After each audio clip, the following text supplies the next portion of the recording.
right. I got to go on my side. We're good, Gregory. Yes, sir. All right. Let's see as folks are joining in. We will get started. We had a minor technical issue on my end that we wanted to get cleared up before we started the stream. Ugh.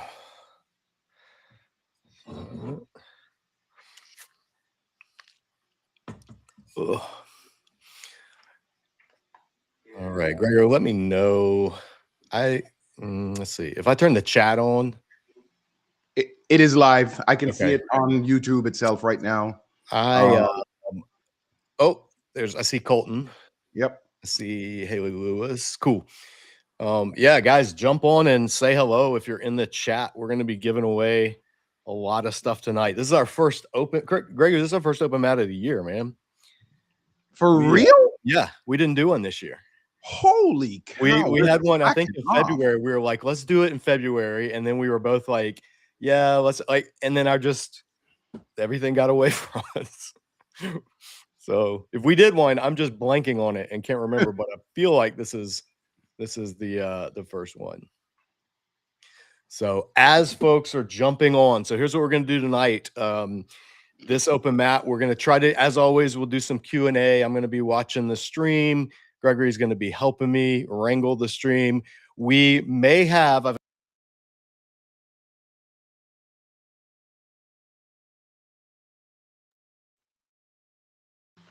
And that is the technical problem we were having earlier. Did it boot me off again? It did boot you off again. All right. Well, we were booted on my blood pressure just went to 180. Gregory, you're the star of this show. Wait, Colton says we did one 9 months ago. Maybe we did one back in February and then we didn't do one after that. I don't remember. Yeah, so guys, anyway, there's a technical glitch. So if I get booted off, hang with us. Gregory will bring me back on as it happens. And you can direct all your hate mail to him because I'm clueless on technology. Speaking of, send all your hate mail to hate@biblehacking.com. Yeah. Yeah, speaking of, what are you working on, man? You got anything coming up tech-wise, Gregory? Lots. January is typically when companies, churches, special churches, prep for the upcoming year. So they want to talk strategy. They do trainings. They do a lot of leadership conferences. Yeah. The first quarter of the year is usually completely bananas for me. And I got conferences booked out the teeth already where I'm speaking, meaning I'm not like my conference.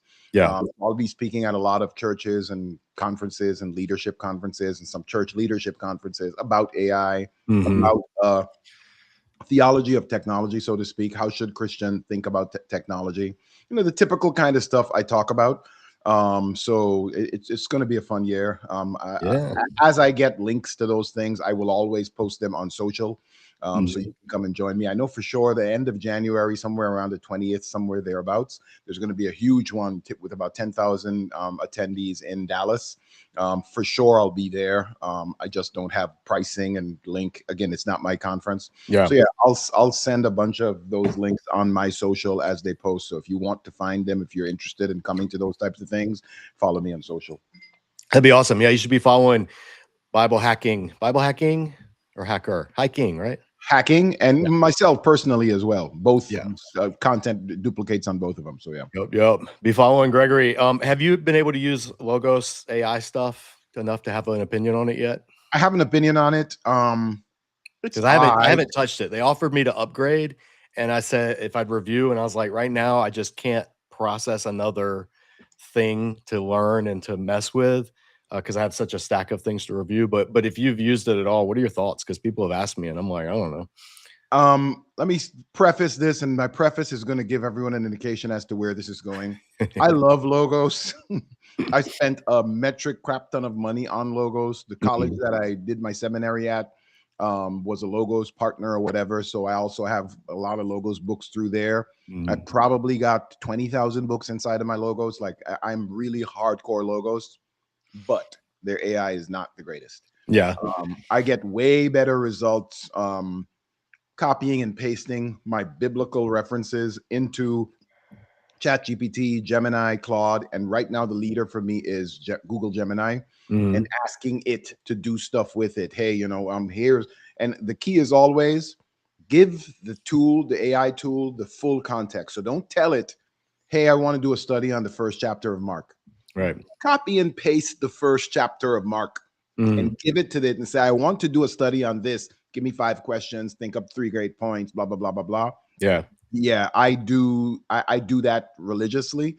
And it works just the results are significantly better than had I done it inside of Logos. So yeah, I'm not a fan of the Logos AI. That being said, AI, like every other tool, a year ago, probably 9 months ago, when we did the last live that you and I both have forgotten, I would have probably said ChatGPT is the best AI model out there. They are absolutely no longer the best AI model. So those things change. Yeah. So, you know, give it a, someone said I probably have 5 that I purchased on Logos. Last time I checked, I had about 23,000 books inside of Logos. Yeah. I think I did. I had to get I had to reboot my iPad. It was doing the thing where it was always registering touches. So I had to reboot it, which means I had to factory reset and put everything back on. And I think I had like 3,000 Logos books. So you're leaving me in the dust. But I know you take everything that they give whenever they give it. 100%. You also do. But also I split between accordance. Yeah, I don't. I've always used, well, since Logos became Logos, I've always used them. I moved my whole library there. Okay. Yeah, this is going to give me the heebie-jeebies tonight. I'm going to tell you that right now with JM getting kicked out every now and then. I'm going to be totally freaked out. Hold on, he's back. Let me get him back in. There we go. Yeah, I am not a happy camper right now, bro. It happens, man. But it's been fast. You pop right back in. So yeah, that's fine. If I get kicked out, that's just the spirit saying stop talking. There you go. Move on to this. Spirit saying stop talking and give someone a book. Yeah, let's do some giveaways early on.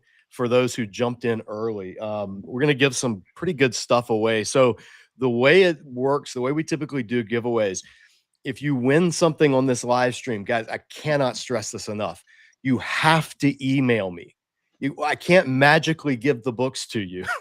And if you want to win something and you volunteer to win something, which is what we'll do, we'll ask you to put something in the chat in just a minute, and you win it, and then you don't email me, it sits on my shelf, and that means that somebody else that wanted to win it didn't win it. And that's happened every single stream we've done. We've had at least 5 people just never email me. And so what they won just sits here, which bums me out because there's a lot of people that want some of this stuff. So keep that in mind. Can you, Gregory, how many do we have in the chat? Can you see the numbers? We have 67 people on the stream right now. And that's plenty. That comment that you see on the screen from at Haley Lewis with a number behind it, that was the first comment. Okay. Well, we're going to give away something that I have 3 copies of, and we can give one of those to Haley if she commented first.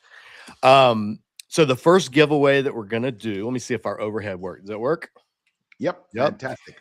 All right. So we're going to give away, I reviewed this, the Connecting Scripture New Testament. And if you saw the review, Holman sent me a few copies. So one copy we're going to give away is the hardback.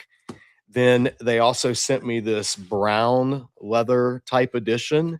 And then I'm going to actually give away the genuine leather edition that I reviewed. So this is the actual one I reviewed. There may be a couple of stray highlight marks in certain spots. Yeah, like in Revelation, there's some of my highlights, but this is the one that I reviewed in that video, genuine leather. So let's do, Gregory, what should we have them put in the chat? How about we just give this first one to the first person that commented, which was that young lady? So yes, first comment was, who was it? Haley. Yep. Yeah. Haley, if you're still on, just put something in the chat to say yes, and you will win the genuine leather. The first one that we give away, you'll win this copy. I'll set that aside for you. But if you don't indicate it in the chat, then I'm going to give it to somebody else. before the end of this stream. So we're going to make you guys be on it if you want to actually win some of this stuff. Okay, the other two, we got two here. So let's do the first people, the first person to oh, there's Haley. All right, Haley, you have claimed the first one. So Haley, you have to email me, discipledojo@gmail. Say when you email me, give me your full name, your address, and tell me you won the connecting scripture, because I don't have time to like write sticky notes on all of them, and I'm going to lose track of who won what. So when you email me, say leather connecting scripture prize winner or something like that. Okay, we got two more. Let's say the oops. All right, first person to first two people that we see in the chat to type in, let's do type the word Holman, Holman. The first two that Gregory sees, because I'm not seeing the chat as good as he is, and he'll tell me who wins these in descending order. So the next one will be the leather ish edition, and then the next one will be the hardcover. So comment in the chat Holman, Holman, to be entered to win these connecting scriptures from our friend at Holman. All right, who do we have? First one, holy cow! Of course, there's going to be like 1,700. Yeah, guys, this is going to be luck of the draw. You know, we got a lot of stuff to give away, so if you don't win, that's the first one.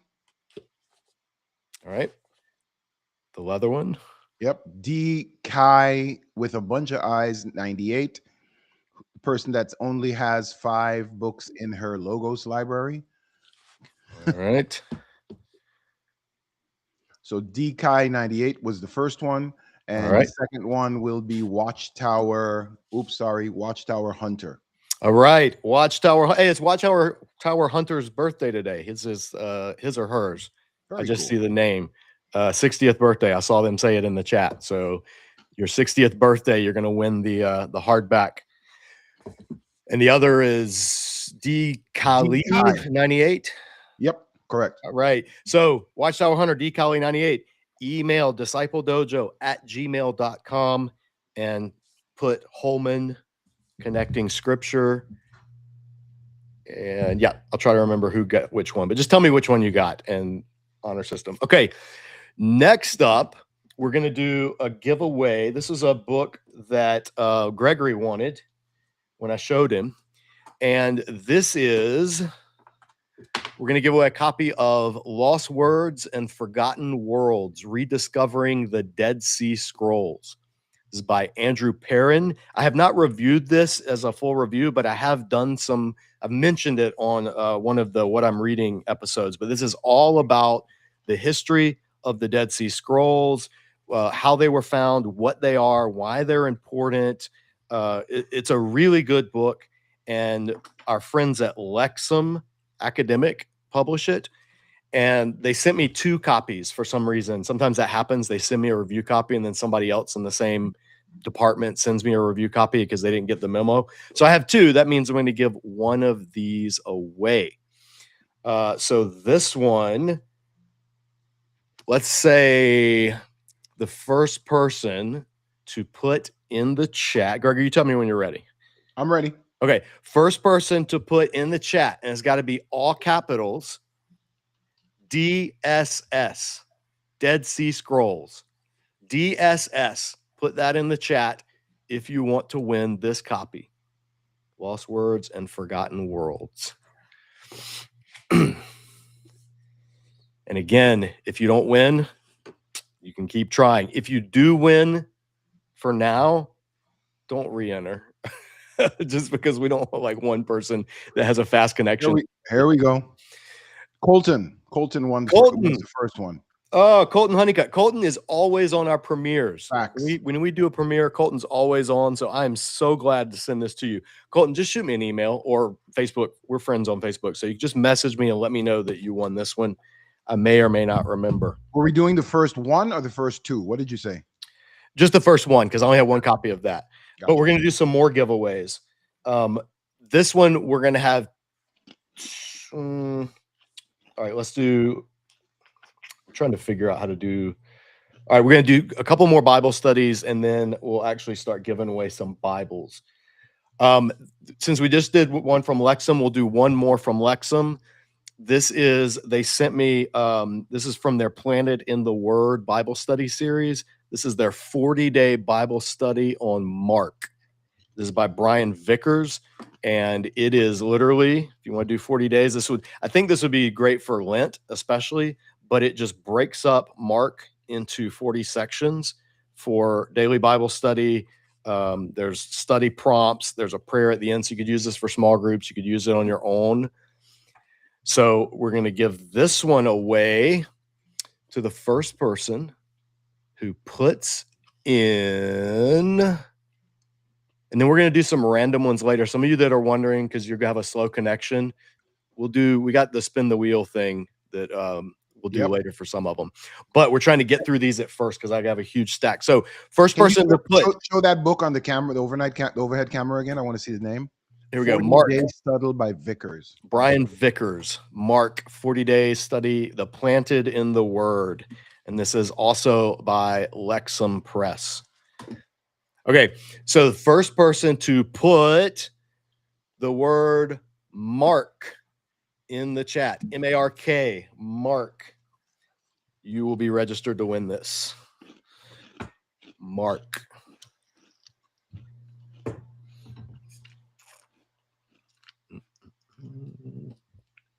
And then we'll do one more Bible study after this one as these are coming in. It looks like it takes a few seconds on my end. It does on your end too. Okay, there cool. We go. Boom. Yeah, and then they all come at once. Very first one is there. All right.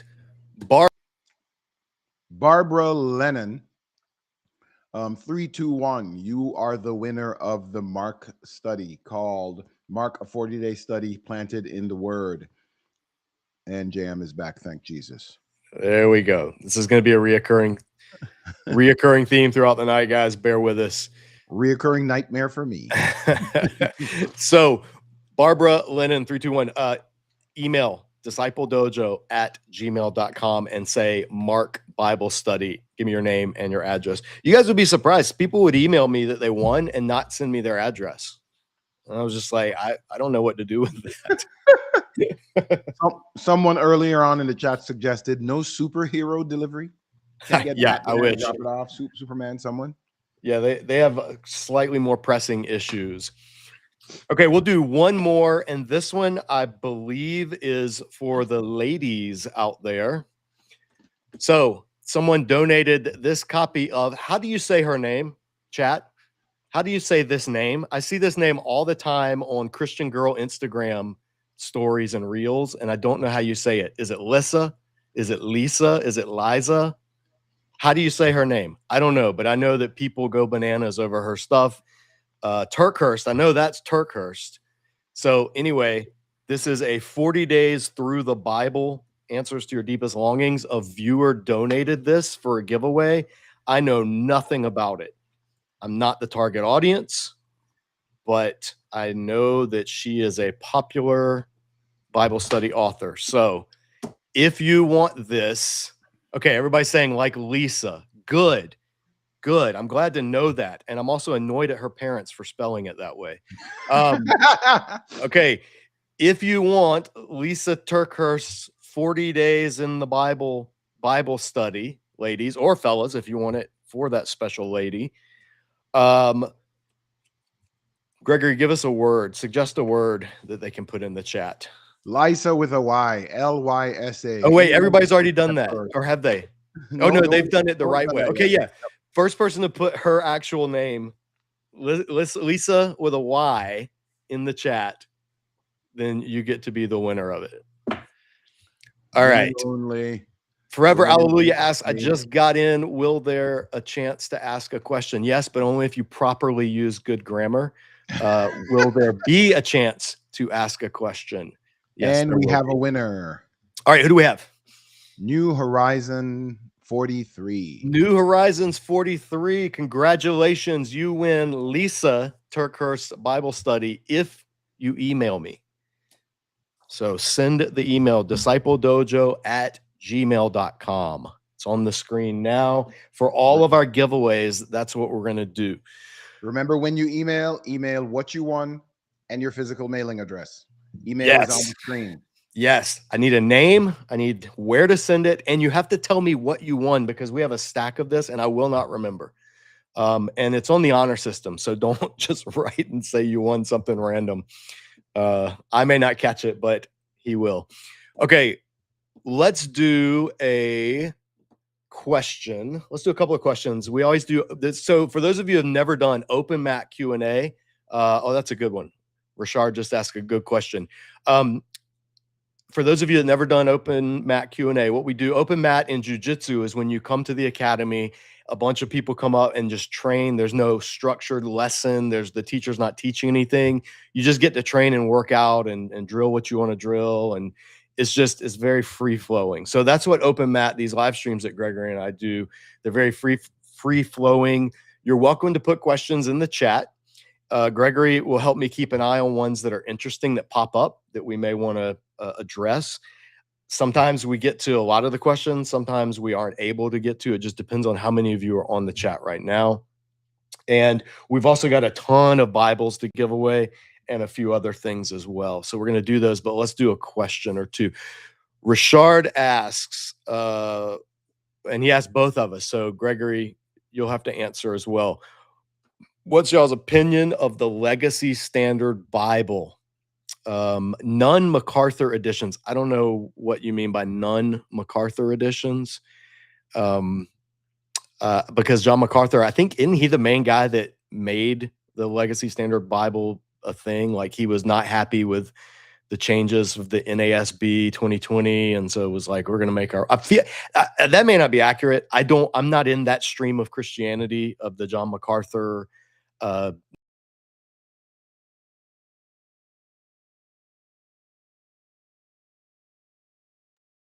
And we're back. Oh,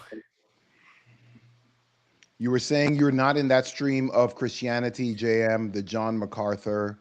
Yeah, it's not my tribe. It's not I don't follow the New American Standard update debates, any of that stuff. I don't use the New American Standard very often, if at all. So somebody gave me a copy of the Legacy Standard Bible, a nice copy, one of those, I think they're called premium Bibles. And I have it, and I've looked at it for one of the Psalms, and that's it, just because, yeah. So I don't know enough. I do know it's supposed to be an updated New American Standard, not the 2020 update. So Correct. It's not, the ones that didn't like the 2020 update of New American Standard, they thought it was maybe too liberal or something. I don't know. Usually that's my guess. A lot of people in those circles think everything's too liberal. And so that's my guess, is that's what it is. I don't know enough to have a really strong opinion on it. My gut feeling after using it for like a minute is it just doesn't seem very necessary to me at all. But I don't know. Gregory, do you know any more? Have you had a chance to look at it? I hope no one beat me up for this. Don't come at me in the chat, as Come they at say. I will absolutely read every email and sit home crying while drinking a cup of tea at your mean comments. I think I have no problem with John MacArthur. I definitely have no problem with another translation. Fundamentally, what they are trying to do has a nice ring to it, but I believe technically translation doesn't work that way. So I'm reading from their site. The Legacy Standard Bible is a translation that at core seeks to be a window into the original Hebrew, Aramaic, and Greek. And this is the part that I struggle with. By translating individual words as consistently as possible within their various nuances, it allows the reader to discern the author's intent. Translation does not work that way. If 100 years from 1,000 years from now, someone translates a transcript of our thing that we're doing here, and they see that it was a live stream on something called Disciple Dojo, they're going to come to the conclusion, by translating Dojo in its absolute correct meaning, this had to be something to do with martial arts, because they lack the context of everything else that you know about JM that he likes martial arts and he has a background and he has several belts, but he also likes discipleship. So, in homage to his background and discipline, he does this as an open mat. He just explained what the open mat is. It's got nothing to do with karate here or, martial arts here today, but it's the principle that we take along. So, just by translating the actual, correct, accurate meaning of the word does not give you the author's intent. So I think the premise that you could do something in translating to pack the words with meaning so much that you cannot misinterpret the author, it doesn't work that way. We absolutely have to look at the outside context of it. On that note, we just got a guest. Oh, all right. Well, while the guest is being ushered in, I'll echo what Gregory just said in terms of there are formal equivalent translations. Those are translations that try to stay as close to they can to the word meanings, and then they're thought for thought. Neither is wrong, and sometimes both can mislead. So that's just something to be aware of in general for translations that claim literalness. Yeah. So we have more on that in our Bible for the Rest of Us course. If you haven't done that course, absolutely free online, discipledojo.org/Bible. Entirely free course. We talk all about translations. Gregory, who do we have joining the stream? Kelly just joined. Let me usher Kelly in if I can find where to click. There we go. Boom. Kelly, what is up? Now, Kelly, there. Can you see all? How are you guys? How are you, Kelly? Kelly, Good. Gregory, Kelly. So Nice Kelly runs, I'm going to let her tell us in just a second. We had her on earlier this year. She runs a ministry that's incredible called the Graceful Warrior Project. And it's awesome. And Kelly's awesome. And she was a fun guest. And I invited her. I'm so happy that she got to come. Kelly, tell Gregory or tell the viewers on the stream, just give them a teaser of what you do for those that didn't see our episode. And thank you for having me again. I run a nonprofit called the Graceful Warrior Project, and we have 2 safe houses, one in Eastern Congo and one in Tanzania. And we have built a medical center, and we are in the midst of building a school, an elementary school, and we create fully self-sustaining locations, whether that is a safe house, a school, or a medical center, and we empower the local people to run it and to be self-sufficient, and we empower them in Christ. We work in Muslim villages or Christian villages, and I get to teach them self-defense. So I teach the leaders, and the leaders then teach all the girls, and then the girls teach everyone at their school or in their village. So it's a really cool trickling out process. It's actual self-defense, like martial arts.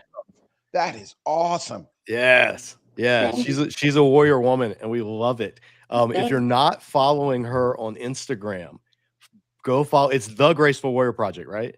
Mm-hmm. Yeah. So go follow, all one word, the Graceful Warrior Project, because she posts videos and reels. She'll post the most adorable things of their kids over there. And then she'll post awesome pictures of like the teachers or the volunteers training, like kicking pads or learning bodily awareness or assertiveness. It is really good. It's not just like, they're not just doing little Taekwondo exercises and calling it self-defense. Like they're teaching them real critical skills. I love it. I love it. I love it. So Kelly, what are you up to? What's this holiday season? What's happening with you? Well, there's a lot of actually stuff going on in Tanzania. That's usually the calm country that I get to work in, but not right now. There's some protests going on, and can't really say a whole lot because of the implications it might have on our safe house. But basically, it's just been really dangerous and troubling. I'm trying to get out to Africa in January, but it's been very playing it by ear to figure out if it's even possible. Yeah. So just been waiting on that, and otherwise been training. I have been training with my my shooting coach, jujitsu, and I'm gonna have someone install some like hanging wood in the backyard so that I can practice axe throwing or hatchet throwing. But so just some casual stuff. Yeah. all around every form of combat. You're like the female version of Batman. You're just in your lair training, like equipping, becoming the ultimate ninja. I saw the video of you and your training partner footlocking each other, and you resorting to tickling to get that was, as a footlock guy, I very much appreciated that. Yes. It's taken me, well, especially when you know someone's just so much bigger and so much better. And he's a black belt and he's very strong and he's just really, and we just laugh all the time together. So tickling him was a last, well, actually, no, it's a first resort. It's the first. It's the first. But Go right to it. sometimes I'll like pull fingers, pull toes, and they're like, "That's not legal." I'm like, "It's legal in the streets." That's right. So. That's right. We're not training dancing here. No. Totally. Well, if anybody in the chat has a question, if you'd like to ask Kelly about what she does, I invited her on because, again, in Disciple Dojo circles, like when I have on biblical scholars, like authors who have really popular books that they've put out that have been in Christian circles, I don't really have to publicize those as much. But when I have like people that are doing practical ministry, it doesn't have as big of a platform in Bible nerd circles. I want to make sure to cross pollinate, because there's the jujitsu circles, and I feel like you're doing well at getting your ministry out there. And the comments and the likes and the things that I see, I feel like you're finding your people, and I want Disciple Dojo Bible nerds to be part of those people and to cross pollinate. So if you guys have any questions for Kelly, drop them in the chat. And while you're doing that, and otherwise, I'm just going to nerd out with her for a minute about jujitsu. Kelly, we talked about your 10th planet, right? Yes. Is that where you train? Yeah. So 10th planet. And you are a purple belt? Mm-hmm. Yes. How long have you been? When did you get your purple belt? I got purple maybe 2 years ago, maybe 3. I can't remember. Yeah. So a seasoned purple belt. Yeah. So for those of you guys that don't know jujitsu, I always say,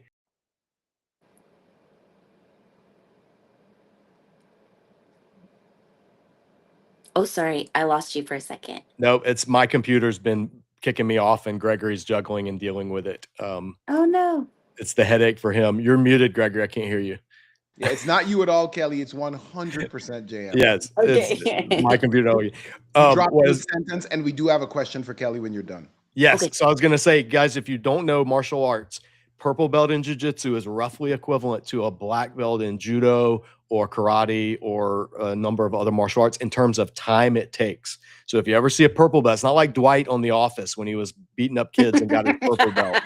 Like a jiu-jitsu purple belt you can start instructing at purple belt. I started under an instructor who was a purple belt. So purple is legit. Okay, what was the question? We'll let Kelly do a question. I know you have to get out of here, Kelly, soon, so you can stay as long or as short as you want. Thanks. But what was the question, Gregory? Oh, on the screen. Do you take equipment and uniform donations? I'm assuming for Graceful Warrior Project. Tell them if you don't take those, tell them what you are in most need of. So that's a really good question. I steer away a bit from taking lots of donations of things just because we get taxed heavily when we import them. And then also there is we want to pour into their economy as much as possible. So actually we also work with, we have a men's team in Tanzania, and they do evangelism through, I think they do some evangelism, but then also they also speak to men in other villages about how to be protectors and all that really cool stuff. And so they learn self-defense, but they also have a soccer team. So we used to bring soccer balls, but then one day we were driving around and we found this man who stitches soccer balls with leather by hand, and I was just like, oh my gosh, that's amazing. So when we build our self-defense room in our school, our elementary school, and hopefully soon will be high school as well, it's going to have a self-defense room, and I'm hoping that he will say yes to creating the mats, and I imagine he will stitch all of them by hand, and the punching bags and all the different things that we're going to need. So when it comes to equipment, I really would love to empower the people there and put money into their economy and give jobs and things like that. So I don't really take equipment, but if you wanted to donate and allocate that specifically towards something, we would love it. Yeah. And also, if you have something, I don't ever want to say no to someone. So if you email me, it can be found on the website, and say, like, I have something really specific. Do you want it? Because maybe it's something that actually would, I don't know, would blow my mind, and I'd be like, yes, absolutely. So I'd never want to turn someone down, but. Right. It's when you do nonprofit stuff, because we run into this with refugee jiu-jitsu. Sometimes people will be like, "Oh, I have these karate uniforms," and I always have to thank them for wanting to donate. But I'm like, but if it's not a jiu-jitsu weave gi, it's a whole different thing. And people that Totally. don't know, they just don't know. But Yeah. I love what you're saying about empowering the local economy. Like, you're not coming in and just, like, I mean, one, it's easier for you to travel if you don't have a bunch of equipment to take with you. Right. And also, though, feeding into the local people, that's such a great way to do non-toxic charity. Yeah. Hand up, not hand out type stuff, building the community. Totally. I Totally. love it. Well, can Hey. you take another question? Yes. There's Yeah. another one that, Adrian Belgrave, a regular viewer, she asked, "Why is it that Christianity isn't as prevalent in Tanzania like how I thought it was?" I don't know the situation of Christianity in Tanzania. Could you give a thumbnail sketch of it maybe, or your Yeah. experience, how it compares to maybe some of the surrounding countries like Uganda or, somewhere, or Rwanda or some of those? Yeah, and I'm just gonna give an experiential response because I don't know anything about like statistics or really the history. But so I think that there is a lot of Christianity in Tanzania, but there's a lot of Muslims. And Mhm, so our safe house is in a Muslim community, and we've worked a long time to get the respect and the the just welcome and with open arms. So in the village that we work in, and we've come so far. I don't know why the history of it. I'm not really sure. That's as far as I can say. Is that I know that there's a lot of Christianity in Tanzania. I don't know how it measures up percentage wise with the Muslim faith, but everyone's so great. At least I can speak to the people in our village and how welcoming they've been, and the rapport and the trust that we've earned with them. And so we work alongside them, and we're just hoping all along the way, like whenever I like during all the protests that have been happening right now, people have been killed in our village. And so we send money over from our donors, and our leaders at the safe house, are helping with some of the funeral costs, or we got to pay for over 100 people in our village to have food for this whole month while inflation is so high because of the mhm, protests. mhm. And so, and I'm always telling our leader, like, and who do we say this comes from? And she's like, Jesus. And so Right. just helping them to know that, like, God's watching them and is caring for them um before they ever know him or want to know him. And so it's his love and it's his kindness that draws us in, and so we just want to be really good examples of that. Yeah. Oh, I think you are. To clarify, Adrian is a he, not a she. I said she, but I'm thinking of another Adrian. Oh, no So worries. he said so in the chat. I'm a he, but it's all good. Oh, Um, thanks, but Adrian. yeah, that was a good question, Adrian. And there was one more I saw. I keep dropping in and out, but Gregory's keeping the stream going. I did see somebody that asked, and maybe you can, if you want to end with this, what's something that you've seen happen in your work over there? whether in Tanzania or the other location. You don't have to give specifics, but just something that has been like one of those wow moments or one of those meaningful things that just like really crystallized why you do what you do. Have there been any of those? Oh, I mean, I know there yes. have been, but have there Yeah. are Do there any like that jump out that that you could share with Dojo viewers? pertaining maybe to jujitsu or like self-defense, or pertaining to like Christianity, or Anything that either both. Like, is yeah. there something that's an incident or something that's Yeah. I had an mean, impact on you?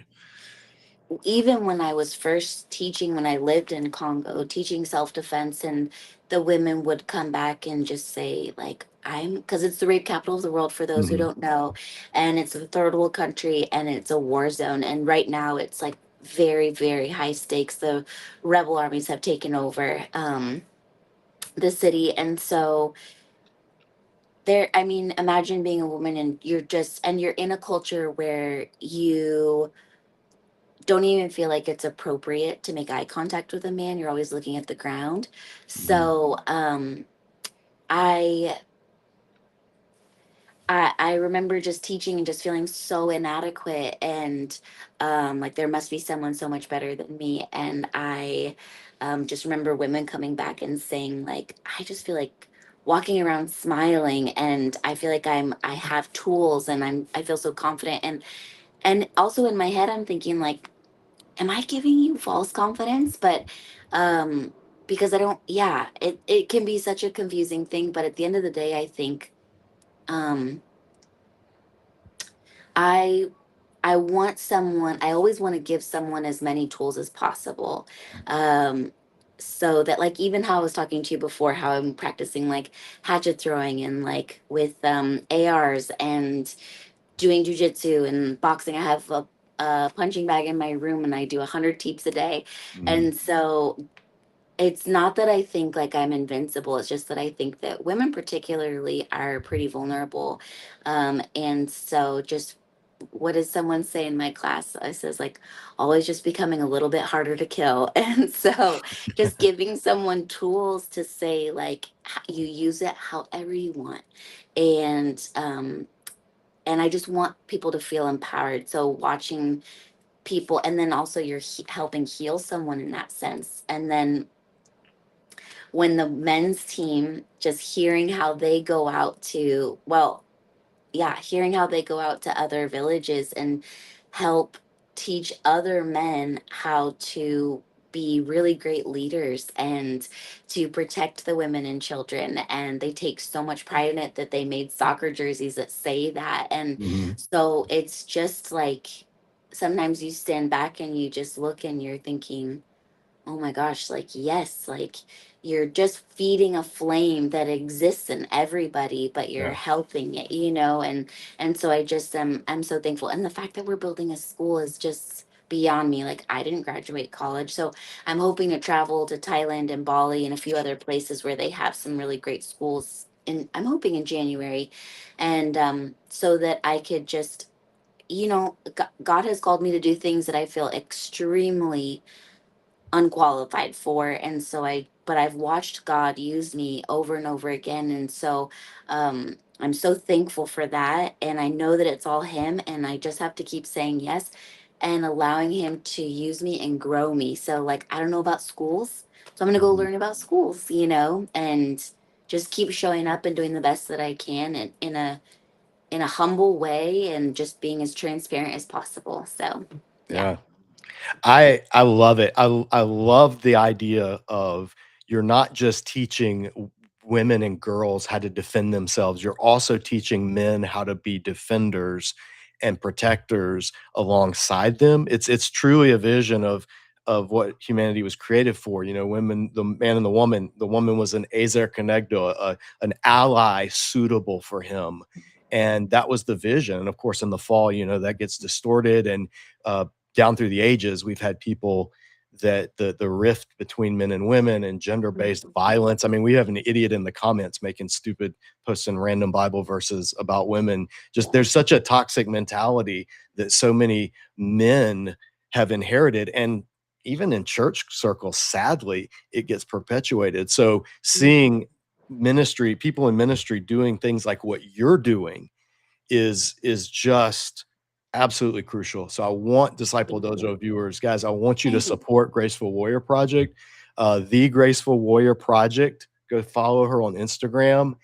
You'll be blown away by what they're doing. Tell all of your friends, especially your jujitsu friends, let them know about it. They have, I don't know if you still have in stock, but I know you've had rash guards for sale and some other stuff Yeah, that you've done periodically. I just got a whole new batch, and I'll send you some if you Oh, just sweet. if you DM me your size and all that. I'll send you a couple. So Oh, absolutely. I wear them gladly. thank you. Someone in the audience is asking, and I left your Instagram link up there. You guys, please go and follow her. I Thank just you. started following, so you've Thank, gained at least one follower. thank you. Someone asked, and I thought it was a really amazing question. Is there anything specific we can pray for the Graceful Warrior Project? Yeah, that's a really great question. In fact, tonight a church is that I'm going to. They're praying about DRC, and I was like, I was invited to go, and um, so DRC, Eastern Congo, is where we are.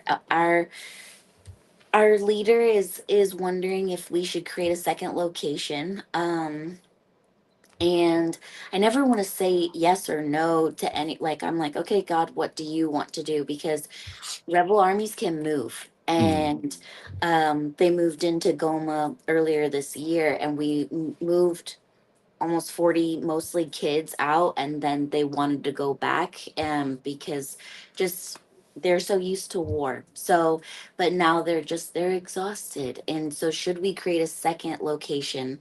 And it's really hard when you have the power to say yes or no. You feel like this is too much responsibility to have over that many lives. And so when I don't know if it would be the right thing to do, because creating a second location sounds like a great idea, but I also really want to be extremely wise with people's money. Like this is this is people's hard-earned money that they chose to give to us in good faith, and we don't spend it willy-nilly, so um and not that spending it on moving them would be willy-nilly. It's just that I don't like, we thought we were building a safe house in a really great location. And it costs a lot of money to do that, the land, and then building it from the ground up.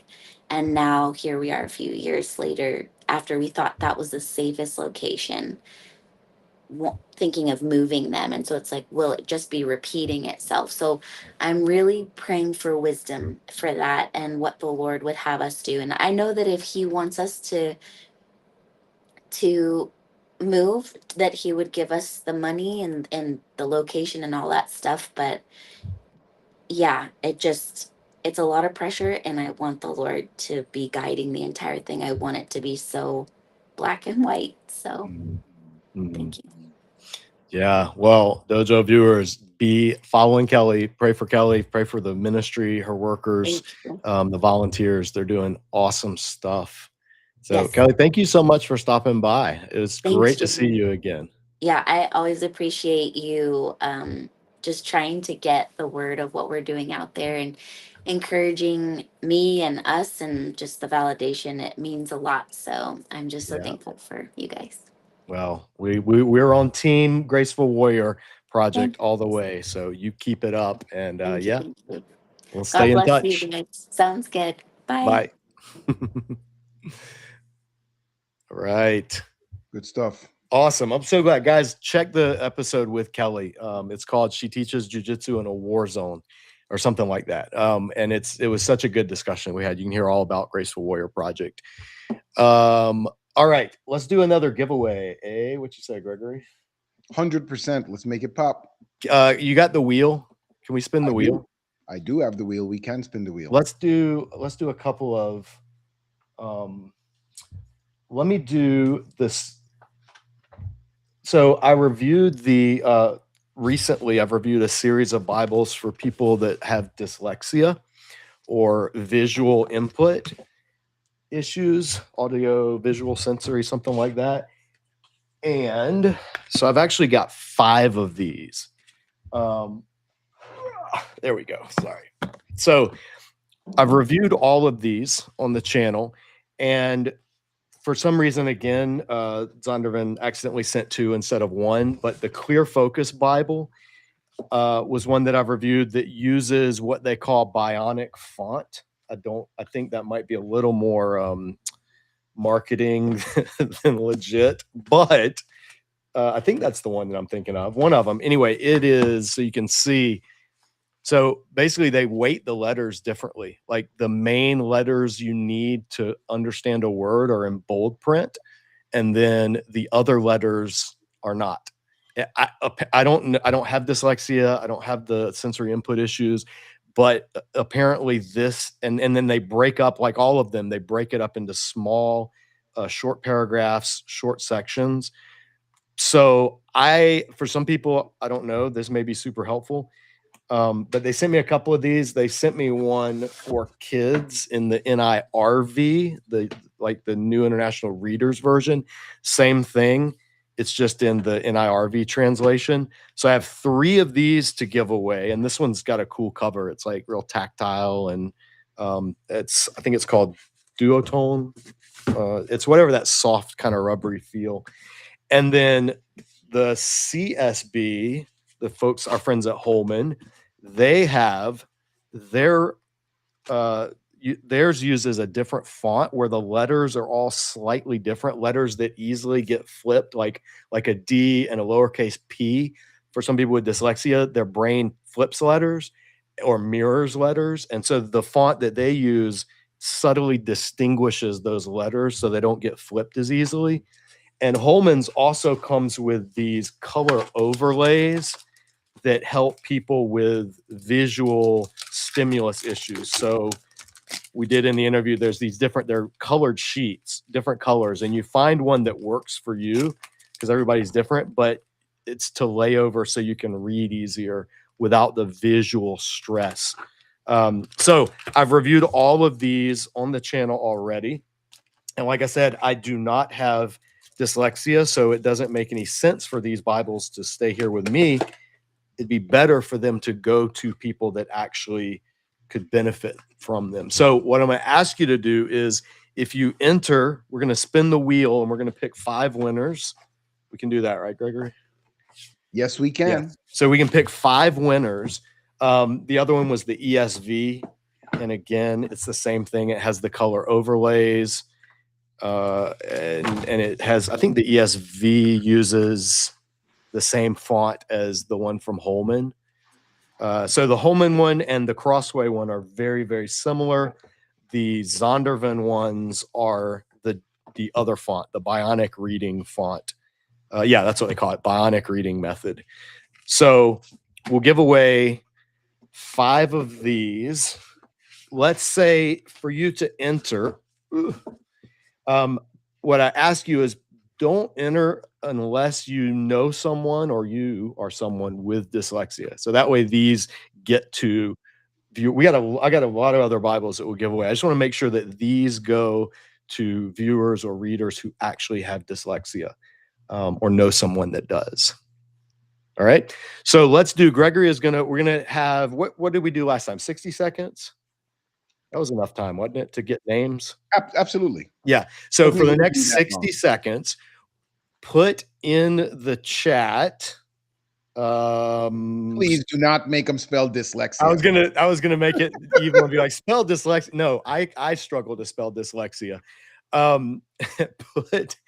Put in the chat. Let's do. Oh, I'm blanking on it. Let's do Clear, since this is the Clear Focus Bible. Oops.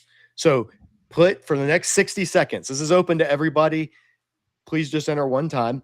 Put the word clear in the chat, CLEAR, and starting now.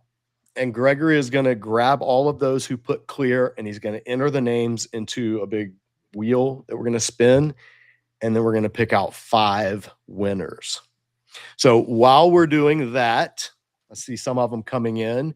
Yep. There are a couple of others that we'll give away after we do some more Q&A. I'm also going to be giving away, I would love to give away, when I went to SBL this year, you know, at SBL, they always give you swag. Zondervan Academic actually gave a really good, like, messenger bag tote thing with a pen holder, phone holder, little, like, drink holder pocket. Like, it's a really nice bag. Quality bags. Like, yeah. I keep them for years. Like, they're not throwaway bags at all. Yeah, Canvas, like good. I had two, and so I'm keeping one. But at the Zondervan Authors Lunch, they also gave all the authors, and I got invited to it, even though I'm not a Zondervan author. But they gave a really nice journal with a pen. So I'm going to put this together. We're going to do this as a giveaway for someone that can win the bag and the journal. And then someone also donated for this live stream Bible covers. So this one is gender neutral. I mean, they all can be gender neutral, but this one, like this kind of manly looking. This one has a purse strap, so it is. Although, like, men, they're called a merce. So yeah, if you want to rock this, you can. If you're a guy, but 2 Bible covers. If you're a guy that's into merces, yeah. I mean, I know my friend Tom DeBlas. He's a world-class black belt jiu-jitsu instructor, can beat up almost anybody I know, and he carries around. He wears a merce. So I think you need to be a. Yeah, it helps if you're a world-class black belt. Right, exactly. You need to be able to defend yourself if you're going to walk around with a merce. That's all. So we'll do these and the Zondervan bag, and then in the next giveaway bundle, and then one more that we'll do is our friends at Cross Bible, which I've reviewed. Stephen over at Cross Bible gave us they have a really, really cool poster that has all of the manuscripts of the Bible in existence on a timeline according to the century. Hebrew, New Testament. It's too big to even unfold now, but this is on the Cross Bible website for the $5 premium feature users. They can have access to this, $5 a month users. But he gave me one of these to give away to Dojo viewers. And so I told him I'd absolutely do that. So that'll be in the next giveaway. Gregory, we're over 60 seconds, I know. So do we have the folks that put clear? Yep, I'm pulling up the names right now and putting them in the wheel. All right. Okay, so we'll do them in let's just do them in this order here. So the first one we'll do is the ESV, and then we'll do the CSB, and then we'll do the NIV, and then the last one we'll do is the NIRV. And NIRV is a really good, not just for kids, by the way, but NIRV is. Jay will be right back. I just got one extra name. There he is. You can stop entering the Claire thing now. Are you back, JM? I think I'm back. Am I back? Yeah, you are. Yep. Okay. Yeah, I was gonna say, and the NIRV is a good translation for readers, that people that struggle with reading, just in general. All right. Do we have them all? Yep. I'm going to share the screen so everyone can see it. All right. Hold on here. While Gregory's pulling that up, remember, if you win something, what do you have to do? You have to email me and tell me what you won so we can get it to you. When you email your name, shipping address, and say what you actually won. So the first one we're going to do, spin the wheel, Gregory, for the ESV Dyslexia Friendly Edition from our friends at Crossway. All right, Jimmy Cantrell Reviews. Jimmy, email me, and this is on its way to you. Okay, next one. The CSB from our friends at Holman with the clear overlays.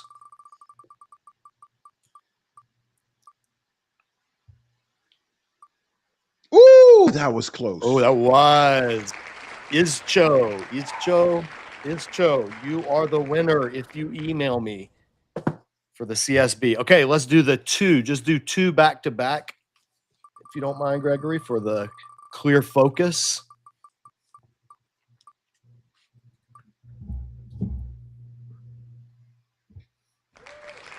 All right. One of them is going to New Horizons 43. And let's do the next one.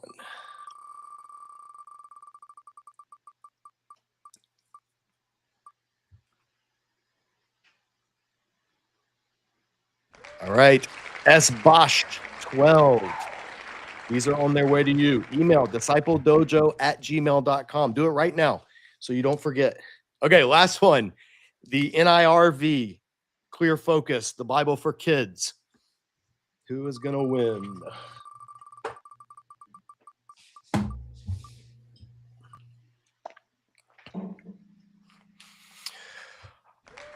All right, Popple Backyard Farm.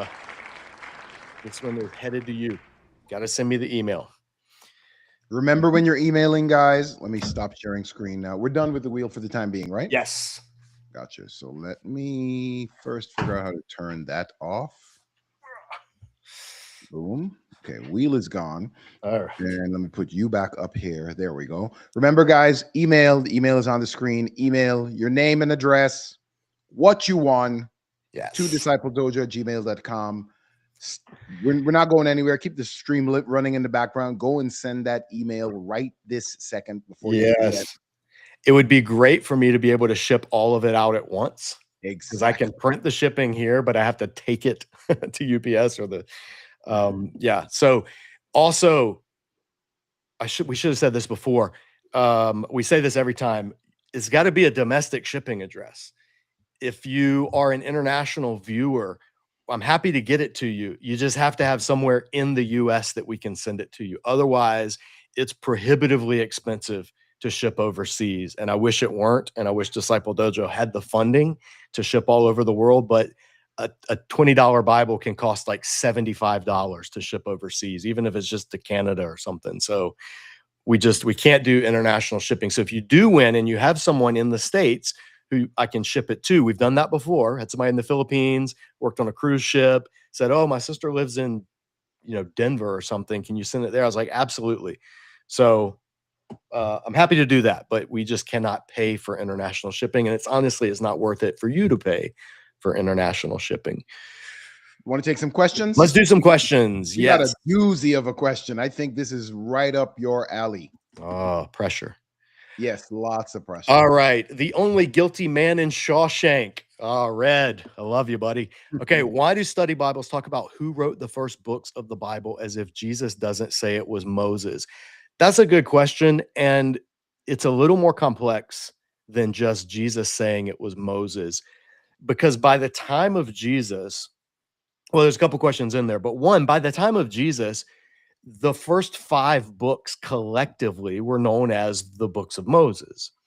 So you could just say shorthand, like we would say.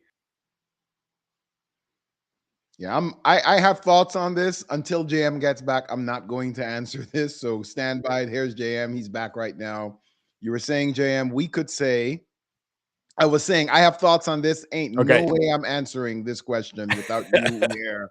But go ahead. You were saying, so I would say we could say if we quoted a work like an author, and like Shakespeare said or Tolkien said or something, and we could quote from their books, we'd be saying they wrote it, right? They wrote what they're writing. But if I cited someone who had quoted someone else, or had used something else, had compiled. I think of like C.S. Lewis would quote Dante a lot. Like C.S. Lewis quotes from Dante in some of his books. So if I say, well, as Lewis said, and I allude to a passage in, say, Paralandra that alludes to a passage or quotes a passage from Dante, from the Paradiso, I'm not saying that C.S. Lewis wrote that line that he's quoting from Paradiso. I'm saying he wrote the passage that incorporate the line. So it's a little more complex. And so when you come to the books of the Bible, Moses, traditional authorship holds that he wrote it, But even the most traditional authorship would say, but some of the parts he did not write. For instance, the account of his own death, or when it says, and Moses was the most humble man on the face of the earth. It's hard to make a case that the most humble man on the face of the earth would write that they're the most humble man on the face of the earth. Or in Genesis, where you'll see a passage which will say, and this is the place as it's been called to this day, or as it's known to this day, and implying it's a setting after the time it was written and even after the time of Moses.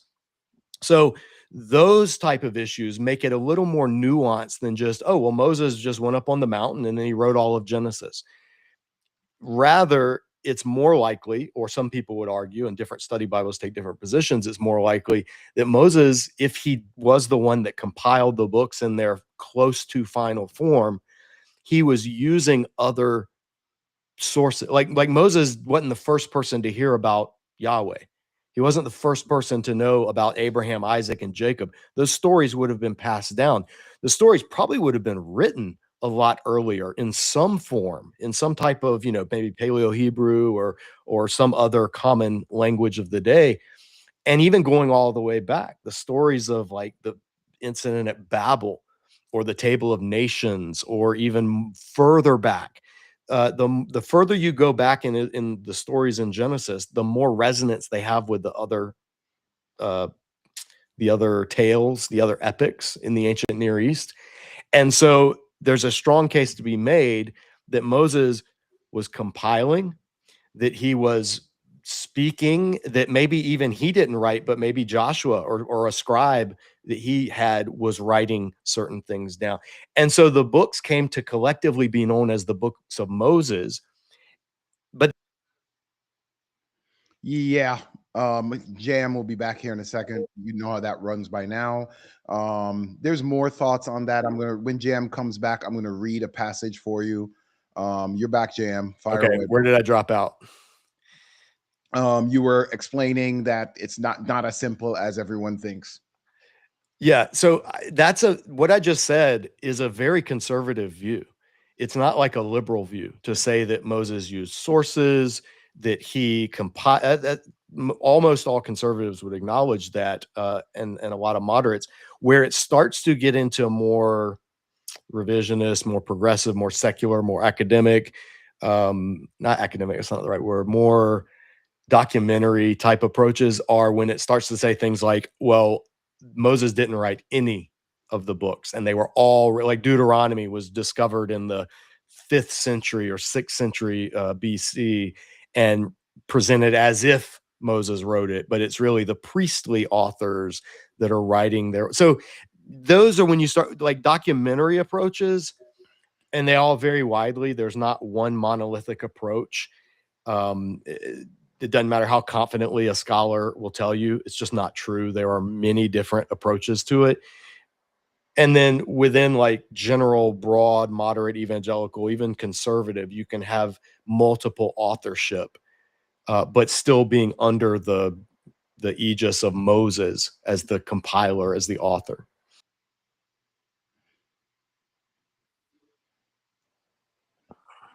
You said Moses as the compiler and author. Yeah, the live stream clearly does not like this discussion because it keeps booting me off. So it's just proof that. Let me give one minor example, if I may, JM. Yeah, go ahead. Better screen, like here. That's a better one.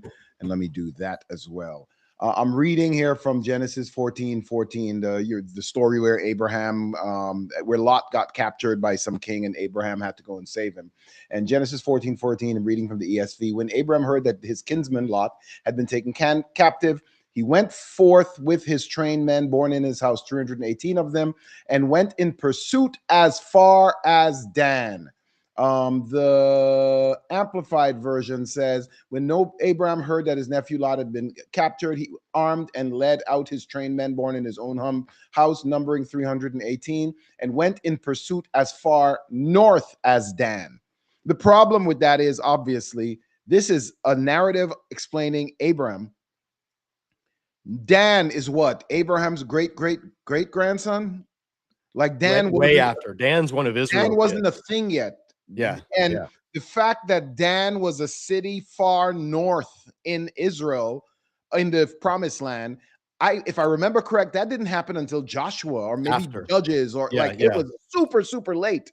So it's the text itself witnesses that the narratives have been, at the bare minimum, edited massively long after the fact to make it clear, et cetera, et cetera. It would be like us today writing a story and saying, and we call this place Louisiana. But back in Indian times, it wasn't called Louisiana. It was called, Apokalaka or whatever have you. But you wouldn't refer to it as Apokalaka because no one knows that anymore. Everyone knows it as Louisiana. So for the sake of clarity, initially the story was written that there was a war in Apokalaka or Broken Arrow or whatever have you. And for clarity's sake, which is now called Louisiana. Yeah. So that happens, especially in the Torah, the first 5 books. That happens an amazing amount of time because there's, in my opinion, again, don't come at me in the quotes in the chat one more time. In my opinion, again, it's fairly clear to me that big parts of the 5 books, the Torah, were edited fairly heavily under Babylonian, probably the exile. So that is way further on down in history. I just see a lot of the influence of Babylonian texts, Babylonian epics. You just see a lot of that there. It's fairly obvious that I think they were, using the Bible as a polemic against those Babylonian texts when they were in exile. So it's not as simple as, hey, Moses just grabbed the pen and wrote everything down and he was walking through the desert 40 years and he was writing and scribbling as he went. It's just very clearly not that simple. Yeah, there's room for ambiguity. There's room for nuance when it comes to authorship. And what you don't want to do is, what I say not to do, is what a lot of knee-jerk conservative readers do, which is they take the most conservative way to read something and they say, well, this is the normal way. So any deviation from that must be liberal, it must be suspect, it must be shady. And that's not always the case. I mean, Gregory, the example of Dan is a great example. And I forgot which commentator I heard, but another example that they used similar to your Louisiana one was, they say, when we today write about the Revolutionary War, we'll write about things happening in New York, but it was called New Amsterdam when it was founded. But nobody today would even know where New Amsterdam is. So we say, well, New York. So there are fingerprints of later editorial work. Now, the question is, 2 questions: how much of it is edited? And like you mentioned, Babylon, that's a great example, because Babylon, the empire, the Neo-Babylonian Empire, is not the same as the old Babylonian Empire. And the Neo-Assyrian Empire is not the same as the Middle Assyrian Empire. And all of those empires would hearken back in their literature to the ancient writings to try to show continuity with them. And so even if something references Babylon, in the Babylonian pantheon, is it representing the Babylonian pantheon of the 600s BC, 500s BC? There's hundreds, if not more than 1,000 years difference between the Neo-Babylonian and the other Babylonian. Like, it's vastly different. They're not like, neighbors at all. Long time. And those are the questions that I feel like we that was a great question. I think we're going to have a couple. There's some other really, really, really good questions here in the chat. There's some other really, really good questions in the chat, JM. All right. You want to grab another question? Yeah. What I was going to say before it booted me, just to kind of wrap everything up, is, and this is an important point, so internet, please don't kick me off again, is when somebody starts to ask questions about Mosaic authorship, I always want to know what's behind the question. If it's, I'm curious about things like the mention of Dan back in Genesis, clearly anachronistic things. What does that mean? That's different than saying Moses didn't write any of it. It was all concocted by the priestly and the Yahwists and the Elohists and the Deuteronomists. And we can redo Israel's history by piecing those sources together to come up. That to me, then you've just gone in you've left the text and entered into the world of speculation. But if you're just saying, hey, this is kind of anachronistic, isn't it? What does that mean for Mosaic authorship? Or, hey, how can Moses write about his own death? Did God give him that as a prophecy, or is this a later editor?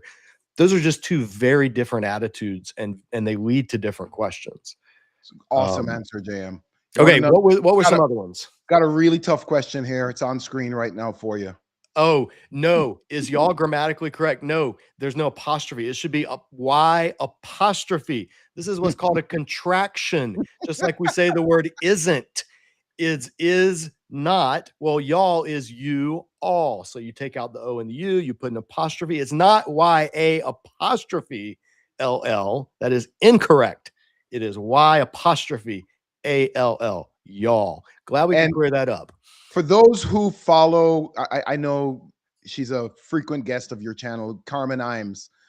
Carmen actually uses y'all sometimes when she's talking about certain things in Exodus and the Old Testament, et cetera, because there are times when that y'all, you, all, and all of us, that resonates better what the text was trying to say, and there isn't a great English word for it. So the spelling needs to be right, but yeah, y'all is absolutely a thing. Yeah, you want second person plural. Our friend Michael Halcomb, New Testament scholar, also endorses use of y'all for most of the yous in the New Testament are actually y'alls. Exactly. Most of them. You want a New Testament or an Old Testament question? We got both, and both. I mean, I'm always more comfortable with Old Testament questions, but I don't mind trying either. Dealer's choice. There's an Old Testament, and all right. After question that, William, why is it that some people deny the existence of Moses, mainly responses, and the miracle of splitting the Red Sea? So there's two reasons. One is because, well, one reason why people deny is because they don't want it to be true, because that has theological implications. Because then it becomes, oh, there actually is a God who is involved in history, and we have to answer to him. The more sophisticated reason that people give, and I don't think it's completely dishonest, is they struggle with the idea of the miraculous. They might agree that Moses existed, but they're like, no, the miracles don't happen. Like history can't talk about miracles. It has to just give the facts. So the minute something puts a theological slant or requires belief in the miraculous, which the Exodus absolutely does, then they start to say, okay, well, that's like ancient myths and legends. And of course, it begs the question, because only relatively recently in world history did history writing get separated from theological or even miraculous interpretation. I mean, all the ancient histories, like Greco-Roman histories and ancient Near East histories, all of those contain theologizing and accounts of the miraculous, even Josephus and Philo. So it's a postmodernistic lens through which we view scripture. And you have people like Thomas Jefferson to thank for it. They literally, TJ, cut out the miraculous in the New Testament and just said, no, it's the teachings of Jesus that matter, not the miracles. And so you get the Jefferson Bible. And people have been doing that ever since. But yeah, I just reviewed Kenneth Kitchen's book on the Old Testament, on the reliability of the Old Testament. That is one of the best works I've come across that grounds the Hebrew Bible and Moses within the history of the ancient world. And then it's just up to the reader to decide, okay, how much stock do I put in ancient history?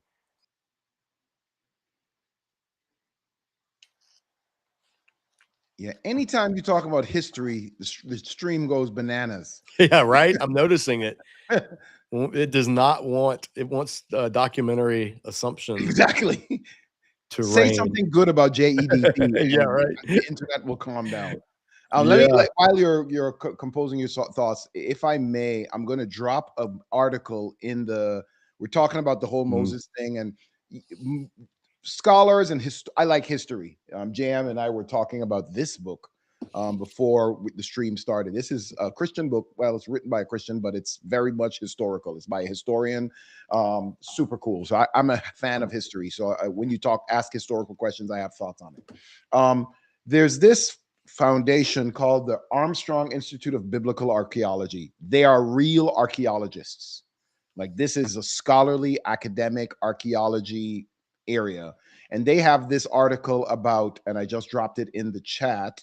If I can find where I just dropped it, I want to put it on screen. There it is. So understand with kingdoms or world powers like Egypt specifically, and we see this with, I believe it's Assyria as well.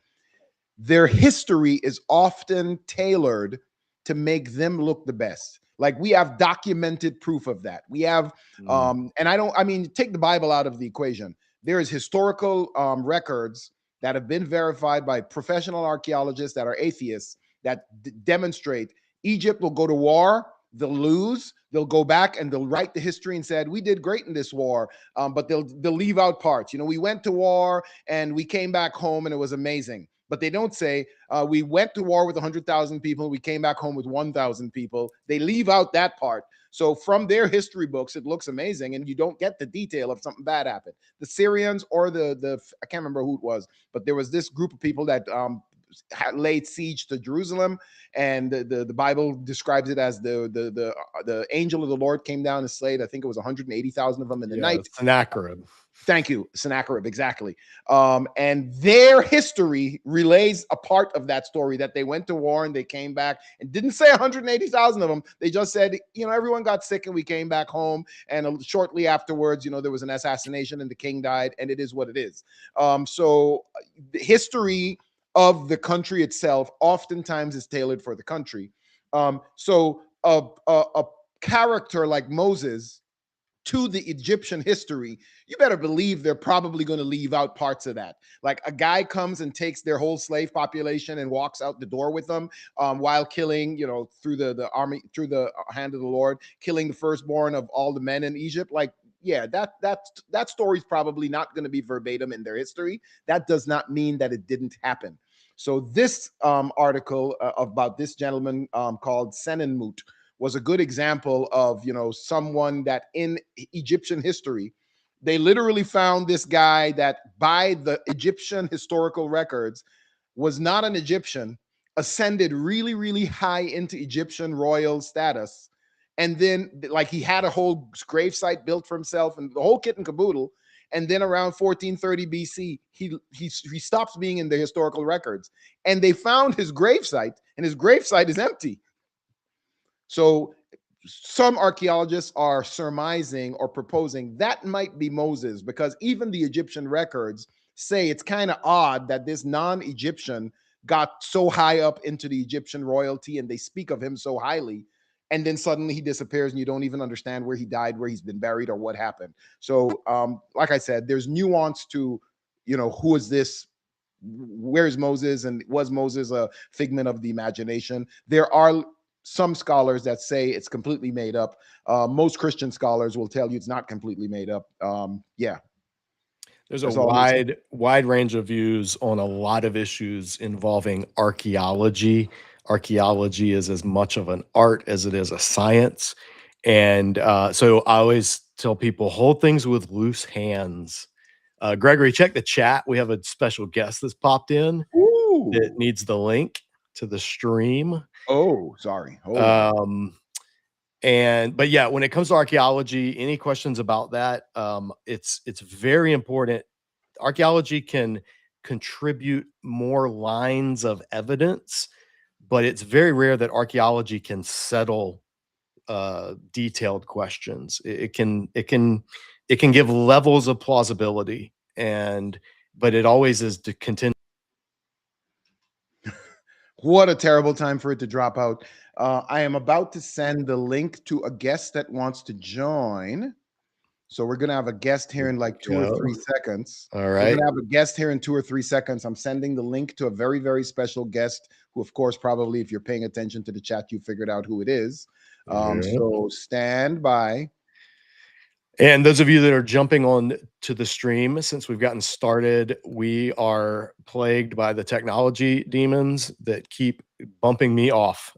So Gregory's running the stream. If I stop talking and freeze up and disappear, that's what's happening. And we just work through it. So that's how it goes. We're also going to be giving away some more stuff We've got the Bible covers that I just talked about, the poster. It's a really cool poster from Cross Bible, the Zondervan bag and the journal. And yeah, we got some good stuff coming up. So there's another question. As soon as I click send on this email, just click send. Someone should check their email at Biola. Let's go here. There was another. Oh, perfect. There we go. Boom. Hey, there's a familiar face. Hey, everybody. How are you, Dr. Imes? I'm great. How are you guys? Good. Carmen, we're so glad you could make it. Yes. It's what, 5:30 your time? It is. Right. So you're just finishing up a day of grading or writing or what? I wrote today all day long. It was awesome. Yeah. Are you done with classes for the semester? We had our last classes yesterday. Okay. Well, I had my last ones yesterday. We have exams next week. So gotcha. I do have grading that I should be doing, but I was procrastinating and working on the tabernacle instead. Listen, hey, speak of archaeology, what we were just talking about. Yeah, Carmen gave a very good presentation at SBL a couple of weeks ago in was it the Ancient Biblical Inscription? What was the name of that working group? Ancient Near Eastern Iconography in the Bible session. Yeah, so it was a whole working group of people who are just like inscription nerds. Like the one guy presented he traced and he used AI to compare the different styles of the depictions of the sun disk in different iconography in the ancient Near East and had these variants. It was way over my head on numerous levels, but it was really cool. And then Carmen presented, give a 30-second recap of what you presented at that session, because it was really interesting. Yeah, it was a lot of fun. I had an idea when I visited Egypt a year and a half ago, now almost 2 years ago. I had this thought as I was walking through Egyptian temples and seeing how much repetition was on the walls of temples.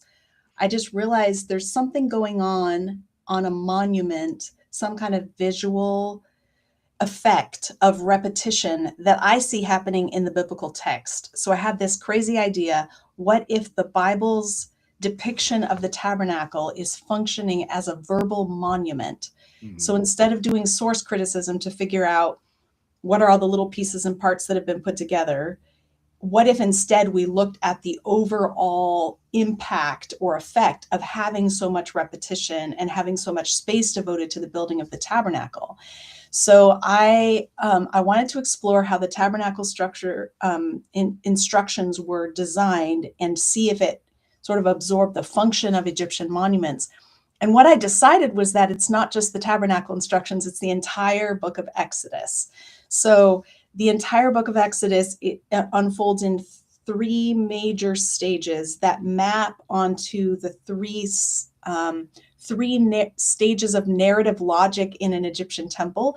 So basically in the outside of a temple in Egypt and in the initial court, you see Pharaoh smiting his enemies with a strong hand and an outstretched arm. Mm-hmm. And then in the second zone, you see all kinds of ritual demonstrations on the walls. So offering incense to the gods, carrying shrines on poles, like boxes on poles the priests are carrying on their shoulders.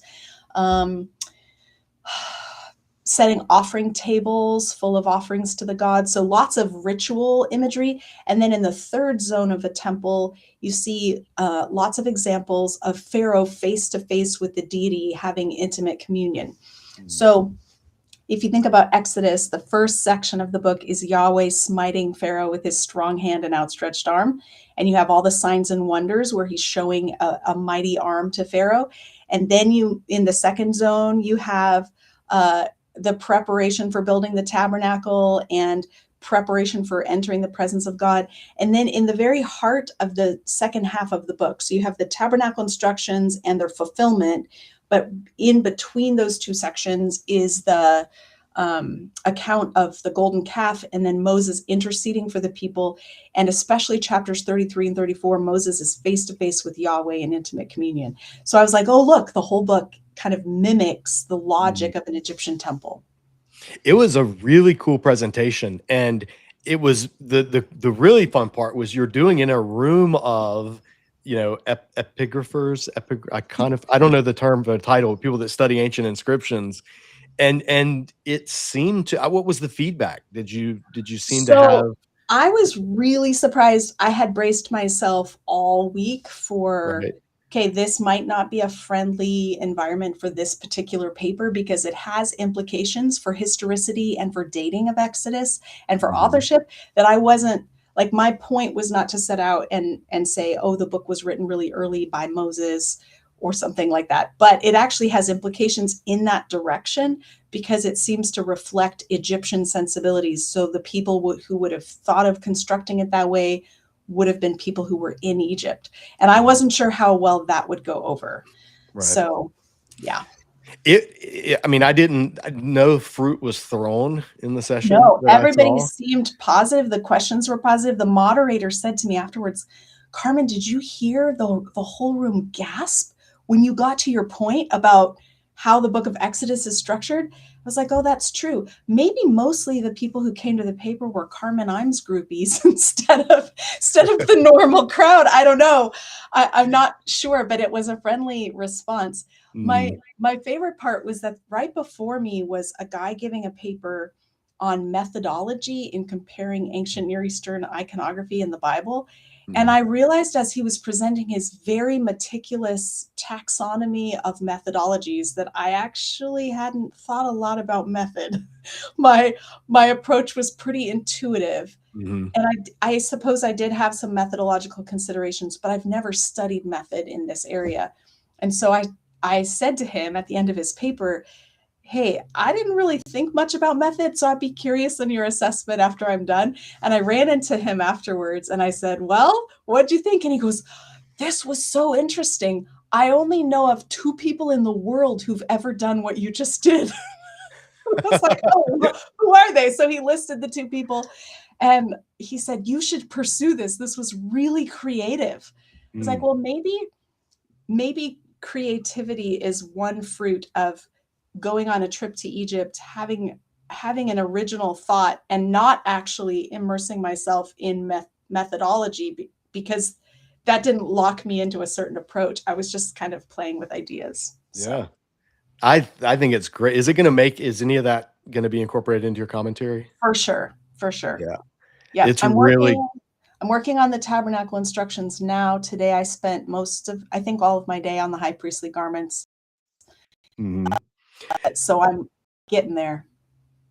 I'm excited that it's coming out. I think it's gonna be awesome, and, it reminded me when you were making your case, it reminded me of how Mary Douglas did with Leviticus, how she was an anthropologist, and she read Yeah, Leviticus through the lens of anthropology and yeah. arrived at a three-tiered structure of it, Mhm. mimicking the pattern of the tabernacle. So it was I was like, this is a really interesting way to, even if somebody ends up saying, well, I'm not convinced because of the, you know, whatever they like, even if they pick at part of the theory, the thing that it forces people to do, or at least to think about, is reading it as a whole and Yeah, seeing yeah. it as a whole and Seeing look the like, narrative logic. Yeah. yeah, And because it Exodus wouldn't. has, sorry, go Go ahead. ahead. Yeah. I was going to say Exodus has often been compared with Mesopotamian background because those who Mhm. think that, or like Assyrian period stuff, because those who think that Exodus was written really late in Israel's history, like in an exilic framework, are looking at, okay, what are the beliefs in Babylon or in Assyria that would help us understand this? So it's a little bit newer to actually look at Egyptian parallels with Mhm. with Exodus. And that's what I was attempting to explore. The more I study Egypt, the more I see stuff that really is helpful with regard to Exodus. So I don't feel like I'm enough of an expert in Egypt to know all that I need to know on Exodus, but I feel like it's been such a fruitful area. There's a good question here about there's a way to get a copy of the presentation at SBL that I'm aware of. I will be giving this talk in other places and venues, so keep following me and you'll see it. There will be parts of it in my commentary, and I will try to publish it somewhere. And it has lots of pictures, and it only works with the pictures, so I have to figure out the right place to put it. Yeah. What's the best place to follow you, Dr. Imes? Like, which social is your most active? So I'm probably, so Substack and YouTube are probably the two best places. Of other things, I'm most active on Facebook, but on Substack, people can subscribe for free to my newsletter.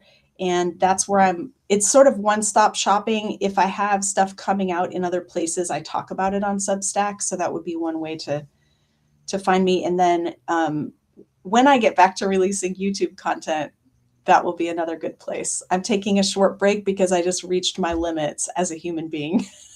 Yeah, it's marvelous. I marveled that you were able to do all that you do. And the thought of me sitting and writing a commentary right now, like I couldn't even begin to think where to start on something like that. So you're doing that and writing other stuff and you gave like 30 I don't know how many you gave at SBL. It seemed like you gave a ton of presentations. Only 2. I did a little publisher thing for B&H, but I also did ETS paper and SBL paper, and I got to preach on Sunday, which was super fun. I haven't done that. Was it at Mike Chu's church? Yeah. Yeah. Yeah, that's really cool. Yeah, so follow Carmen's Substack, because that's where it's kind of like become what your blog used to be, right? Mm-hmm. Like you're using that as your... Yeah, the blog is still there, but I'm not putting any new content on it. Substack's the place. Yeah. Yeah. I also have a website. I also have a website that I launched this summer. It's carmenjoyimes.com.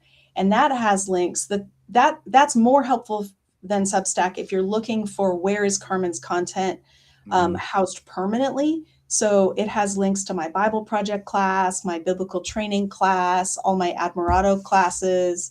So if you're looking for like, where does Carmen have stuff, you can go to my website, carmenjoyimes.com. Yeah. Check it out. I'm glancing at the comments as they're coming in.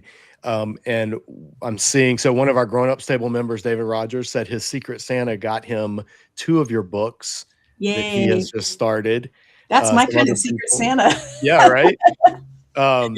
Bring on the theology books. Yes. So Carmen's latest. Oh, I have it here. I can hold it up. So, yes, this is Carmen's latest book. On accident.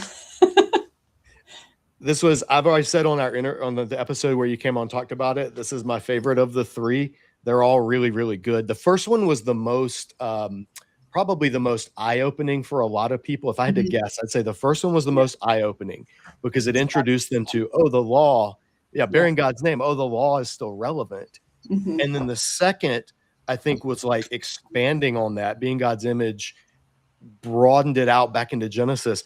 This one to me was sort of where they were all headed all along, which is about the people of God and, God's image and God's covenant people was not just for a historical anomaly. It was for an all-time thing to create a worldwide family, which really gets unpacked in this volume. Yeah. So if you haven't read it, folks, you can read them in any order, but I think it's a good progression. The first 2 books lay groundwork, and then this one sort of where they're all headed. That's how it seemed to me. If you guys want to nerd out really, really bad, and you want to see further connections in the background, like how the first book, Bearing God's Name, how it ties into Revelations, I think it's chapter 12, etc., then you need to get this. That's good. I'm out nerding. Oh my God, you would have one right there. Well, I mean, it's my desk, so here we are. Yeah, trying to out nerd the Bible nerds here in front of me. Yeah. Good job, Gregory. I'm impressed that you have it. I sell like 5 copies a year, so you're one of the few. You could buy like a couple of whole sets for the price of that. Is that right? Oh, you can. This is correct. This is correct. Academic publishing. For you, Dr. Imes, not from the chat. This is from me. Okay. Did you know when you were writing the first one that it was a trilogy and that you were landing? Oh, so it kind of organically built into the church being God's, the final one. And then of course, is there a 4th one coming? Okay, so I wrote this one with the idea that it was one book, just taking my dissertation and taking the ideas and making it accessible for a wider audience. a week after this one was released, well, actually just before it released, I said to my editor, I don't really have a second book idea. But then a week after it came out, I had just been on Michael Heiser's podcast, the Naked Bible podcast. And then I was laying in bed that night and I had an idea for book 2. I just all of a sudden had an idea for the cover. So this one looks a little bit like a tree to me. If you take out the tablets on top of the mountain there, it sort of looks like the mountain is a tree trunk. And I was like, oh, if they just took out the tablets and turned it green, it would look like a tree. And it could be about creation, why creation matters. And creation and covenant to me are like the 2 big things that go through the whole Bible. And then I could go back to Genesis. So they didn't totally take my idea on cover. They wanted to put a tree on there too, in addition to the cloud. But it's at that point, I didn't have an idea for book 3, but when I pitched the second one, but before I had even finished writing it, I had an idea for the third one. And I just realized that in the West, we're so trained to think individualistically that when so many of us, when we read the Bible, we don't even see the communal dimensions of what's there, because we're just all about like, it's about me getting saved, or it's about me self-improving or whatever. And I thought, what if I could take people back through the whole Bible and show them that all the way through it's about the community of faith and how God's presence shows up in the community. And it was during COVID that I was writing this one. It came out in 2023. And I was also watching people's commitment to the church begin to fray, and the politics of COVID sort of put pressure on people's commitment. And I realized partway through, somebody needs to make the case for church again. So that's where book 3 came out. So you asked if there's a 4th. I did turn in a proposal this week for 2 more books with IVP that would not be, it wouldn't break the trilogy. I think the trilogy is done, but they would be maybe companion pieces. For those who, because I've been asked many, many times, teach me how to read the Bible the way you read it. And the other thing I get asked all the time is, how do you discern the will of God and like learn to do God's will? So I have an idea for 2 sort of workbooks that would go along with it. They could be standalone, but people who've liked the trilogy would also like these. One of them would be maybe believing God, engaging God's word. I can't remember what title I decided. And then the other one's something about discerning God's will. Someone asked about the Exodus commentary. I'm 84.5% done writing it as of today. And I met with my editor in Boston, and he says if I turn it in by the summer, it will be out in time for SBL 2027. So that's in 2 years. It should be out. And I do think I can finish by summer. So that's going to go by in a flash. Is it? Oh, just a second. Is it in this series? Yes. Okay. So yeah, if you're looking for Carmen's commentary, it's going to be in the Baker Old Testament commentary series. This is a really good series, by the way. I'm using John Golden Gaze for the Psalms. So good. I love his Psalms commentary. Yeah, Richard Middleton turned me onto that. He said this is the best commentary ever of all commentaries. I was like, whoa, that's high praise. I need to get it. Wow. So that series has kind of sub series. So what you were just holding up is Baker commentary on the Old Testament. The wisdom. Is it called Psalms and Wisdom or something? I think it's the wisdom. So mine is the Psalms. So mine is the Pentateuch subset, and Bill Arnold is the editor for that. It'll be are they purple? No, it's the same color as what you just okay. Actually. I feel like maybe it's the New Testament I'm thinking of. I feel like I saw one that was like that, purple. Yeah, Carmen, my favorite thing about SBL this year was honestly just you and I having dinner and just chatting about life and getting to pray for each other. And it was my 4th SBL. It was probably. Oh, we lost you. Where's JM? I liked having dinner with JM too.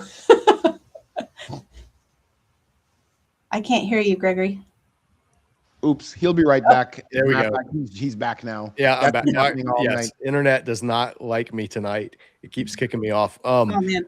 But I was gonna say my favorite thing about it was us just sitting and talking, because was my 4th SBL. It was like your 13th or 15th. I don't know how many you've been to. You've been to a lot, and they were all so busy, and there's just so much going on, and we just got to sit and eat and chat about life and what was going on, and that was really it was very beneficial, and just It's been so fun having you there these past few years. I love sort of I love introducing you to people I know, and now you're just hanging out with people that I introduced you to, and that's really fun. It's good to see you in your element. I think you were nervous the first year that, like, if you don't have a PhD, maybe you won't fit in, and I think you've found your people and are having a blast. So no, you and Richard Middleton took me under your wing. You introduced me to a bunch of people, and combat the imposter syndrome. And then from then people started to realize, and I think it's been helpful me being able to see what you guys are doing and following you and promoting and uplifting your stuff.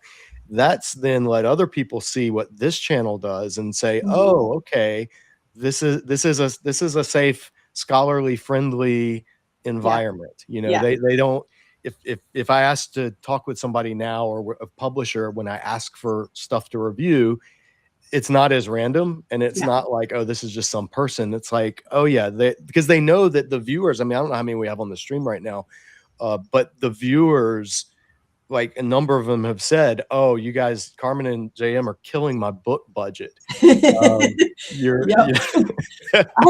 After my ETS paper, somebody raised their hand during the Q&A, and they were like, will you tell my wife why she needs to let me buy all the books you recommend?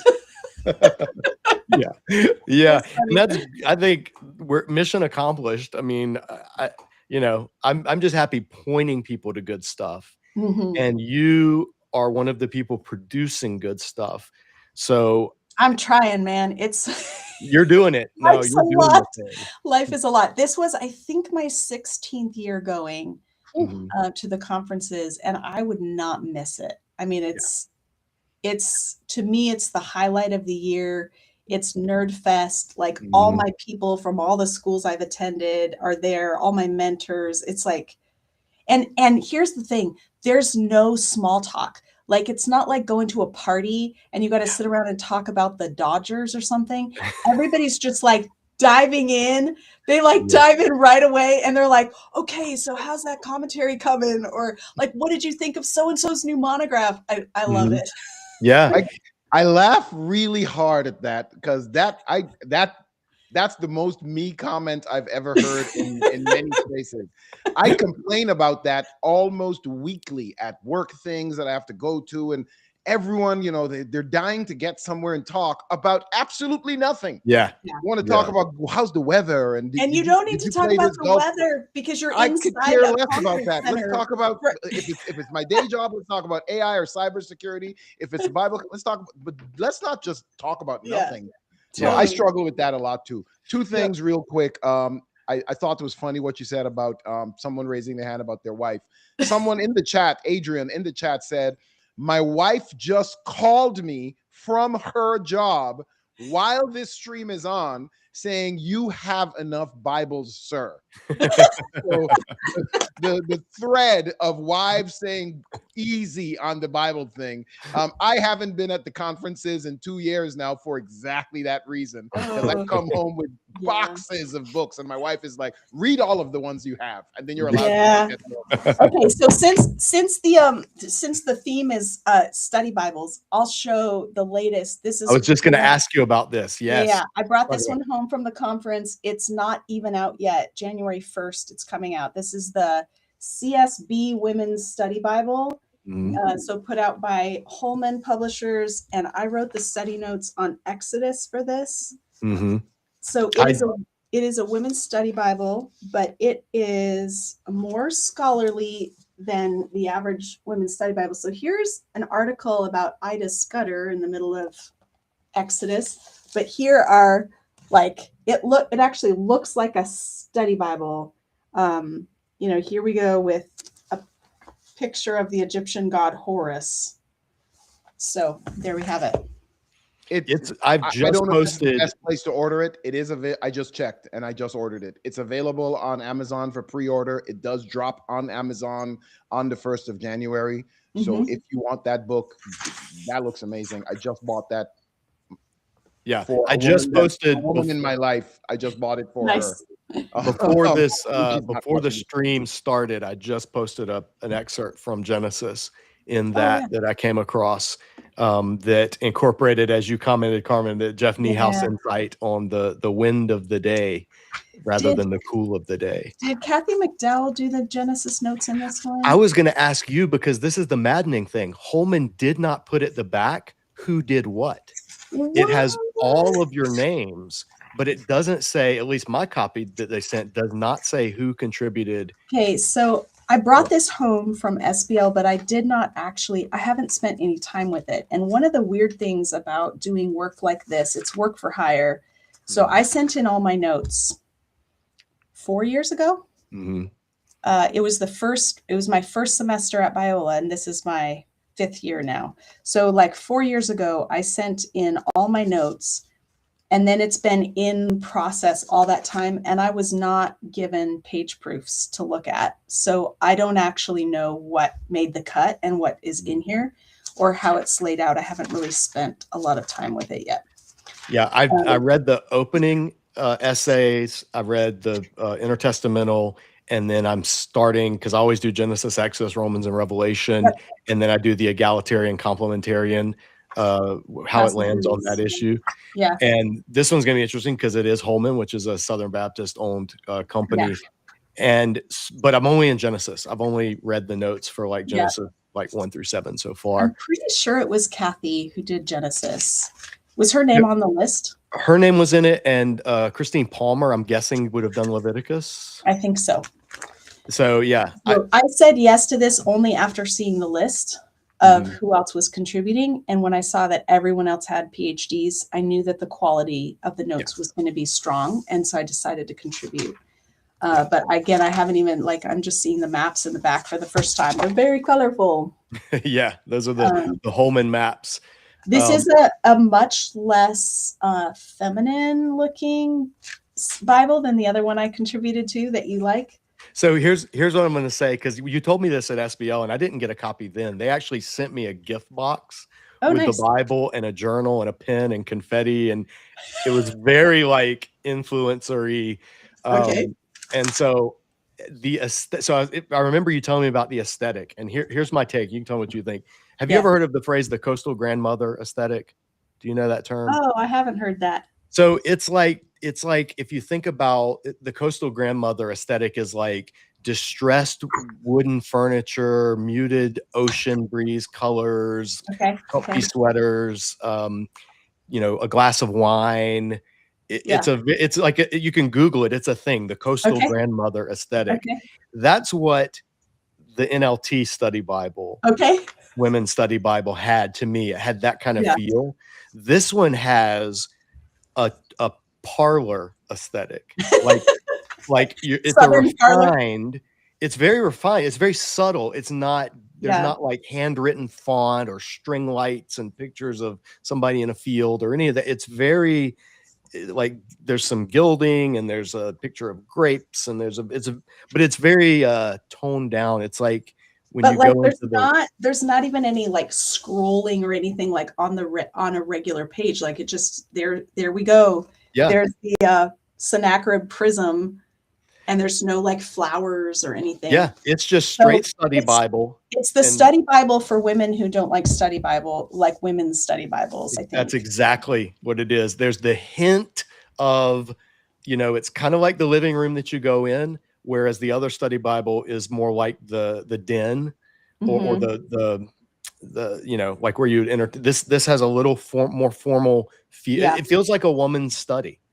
Like a library, like a woman, but with a little bit of a womanly touch. So it's going to be fun reviewing. There's other covers that don't have like all this on it. I think just like plain covers, like leather.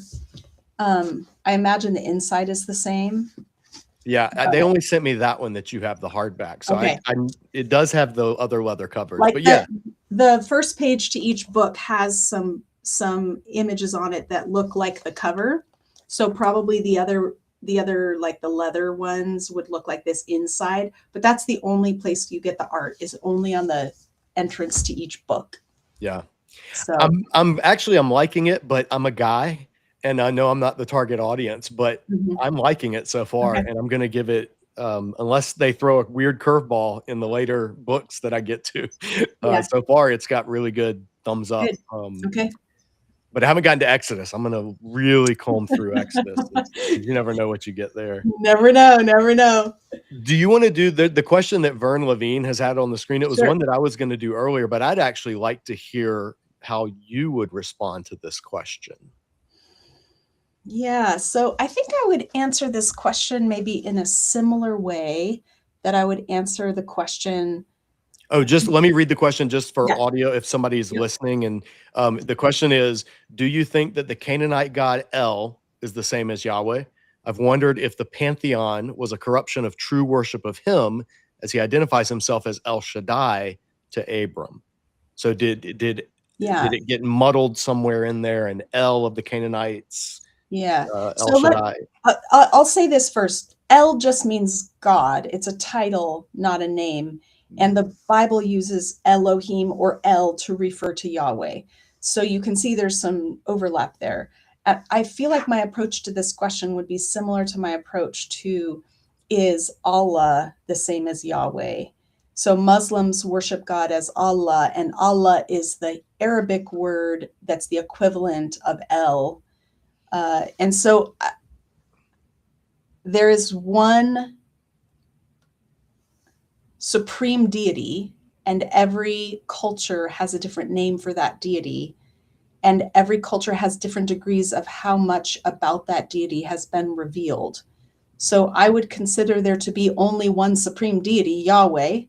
And to the extent that the Canaanites are accurately describing the supreme deity and calling him El, like there might be some overlap there. But I don't think they have the benefit of covenant and the revelation of scripture to tell them everything about who Yahweh is. And therefore, they have some very distorted views of what God wants from them and what they ought to do to worship God. And so we can't look to Canaanite religion to learn about God. Right. But I do think there's probably vestiges of true things about God that they are recognizing as they worship. But their worship is misguided or misdirected because it lacks revelation. Would you put it in a similar, would this be along the lines of what Paul was telling the Athenians about the unknown God, that what you worship in ignorance, I'm actually going to tell you the real thing? Yeah. So they grasped, it's like they grasped, like Lewis and Tolkien would say, the true myth, like the real thing, but it was not salvific, it was not substantive, it was hints or shadows. I think that's a good connection.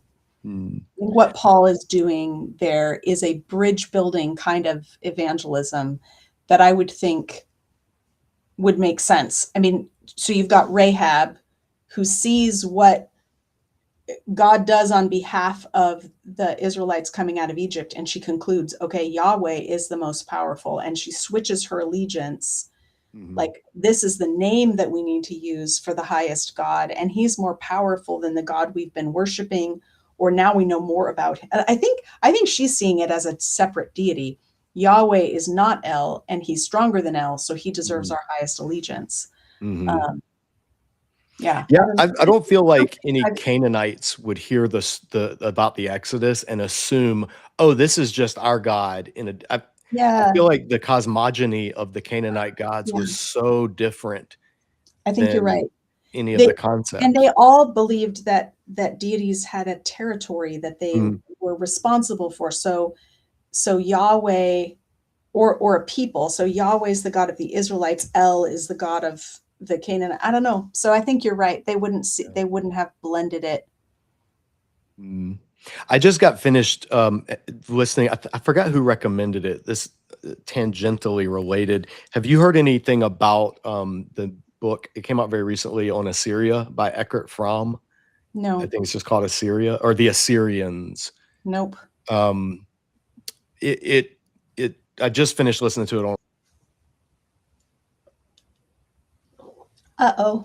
He's back. He's back. He's Yeah, back. this Oh, has here we been go. happening on. I think a Gordon Conwell professor recommended it in like Okay. new things out, and I Assyrians were the ones, because I'd spent a good bit of time doing the Canaanite, the Baal epic, and going through that, but I hadn't done anything with this. And Babylon was a little more familiar, but the Assyrians were sort of a blank to me. But he would kind of do that, like make the same. It's not a believing scholar. He would make the same assumptions, like this god gets morphed into this god, which then gets morphed into this god. And that definitely happens in Egypt. Like there's gods that then become composite gods, and so you'll see in the iconography, like they have the hat of one and the body of the other, and there's Amun and there's Re and there's Amun Re.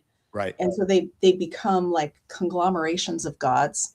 Yeah. But you don't see that in scripture. And I think that scholars who come from outside a covenantal believing worldview have a hard time accepting that Israelite belief could have been monotheistic, because none of the other beliefs were, or it could have, that God could have revealed it. So if you have to explain it on a naturalistic development of religion paradigm, then I think that's what's happening. And so then people will start talking past each other. Yeah. Of El as Yahweh, and it just all gets, I don't know. I see that a lot in the comments on the Baal series here on the channel. People love telling you what they think they know about Baal and who worships him today. Do we have any other questions? Got a question that just popped up. Should your church's translation be your main translation or just in circulation? I'm not sure what the end of the question means. I think it's saying like if you go to a church and their main translation is the King James or the New King James, should that also be your primary reading translation or just one of the ones you use? I'm going to say that depends on how carefully your church chose their translation. Because if your church chose the ESV, then you should definitely not have that as your main translation. I want to hear, drop a hot take on the ESV if you want to, since you mentioned it. My rule of thumb in choosing a translation is that it has been translated from Greek and Hebrew and Aramaic by scholars who know those languages, who are working in a committee made up of people with a variety of church commitments and backgrounds. And I want to see both men and women on the committee. I want to see different nationalities represented, because the English language is used differently in different regions of the world. And so I think it's really important to have an international group of people on the committee. And I think it's also important that the committee continues to meet yearly or regularly to update the language and to make sure that they're assessing whether the language continues to communicate, because the English language is not static, it changes. That's why the Oxford Dictionary can release its word of the year and like add a new word to the dictionary. And this year's new word is rage bait, because we're all using that enough that it now needs to be in the dictionary. Right, so the English language changes. And so it should be, the translation should continually be updated. Also, new discoveries are being made all the time in archaeology and in linguistics. And so we learn things that go, oh, now we get what's going on in this passage and we didn't realize it before. So the ESV was not a translation, a fresh translation from Greek, Hebrew, and Aramaic. It was an updating of an copyright expired translation. I think the ASV. Once the copyright expired, they acquired it, changed 5% of it, and re-released it with an explicitly complementarian agenda. The committee was made up of all male scholars from a narrow group of denominations that had a similar perspective theologically. So there was not a diversity. It wasn't an ecumenical committee. It was not international. The committee is no longer meeting, so it's disbanded. I believe all the men on the committee were in advanced stages. They would all be considered senior scholars. And so I'm not trying to be ageist. Older people have plenty to offer, but there wasn't representation on the committee from younger people who know how language is being used and how language is evolving. And I see this all the time in the classroom when students who are using the ESV ask me questions because they're reading along in their Bible and they come across words that do not exist anymore in the English language. Like, what's a frontlet? What's carbuncle? These are words we don't use, but they're in the ESV. I think partly because those who translated the ESV were older and had become used to Bible-y words, and so they didn't think to update them. So I would not recommend the ESV. You can consult it if you want to, but I wouldn't make it your main translation. Follow-up question on the ESV before you drift away from it. Okay. I've heard, and I'm sure this is the case with other translations as well, I've heard, and this is why I liked the ESV. I now dislike it based on what you just explained, because I was not aware of that. But I've heard the ESV was at one point the first, or potentially at one point the only translation that took into account the Dead Sea Scroll discoveries in the 40s or whenever they were discovered or whatever. Is that not a thing at all? Is that just some? That's very confusing to me, because the fact that they were basing their translation on a base text that had not availed itself of all the latest archaeological and linguistic discoveries makes me think it's the opposite of that. So maybe they consulted the Dead Sea Scrolls but missed other things. I don't know. If somebody wants to dig into this more deeply, Bill Mounts has published an article online that you can read. He was on the ESV translation committee, and when it disbanded, he was recruited by the NIV translation committee, which is called the Committee on Bible Translation. So he joined them, and then he wrote an article called "What I Learned About Translation by Joining the CBT." And he says he had no idea what translation even was or what they were trying to do until he joined the NIV committee. Then he started to realize, like, oh, we thought we were being more faithful to scripture by being word for word and being as woodenly literal as possible.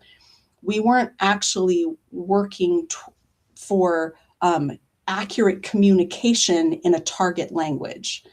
And the NIV committee works on that. So the NIV committee has both men and women representing a wide variety of denominational backgrounds and some who are international.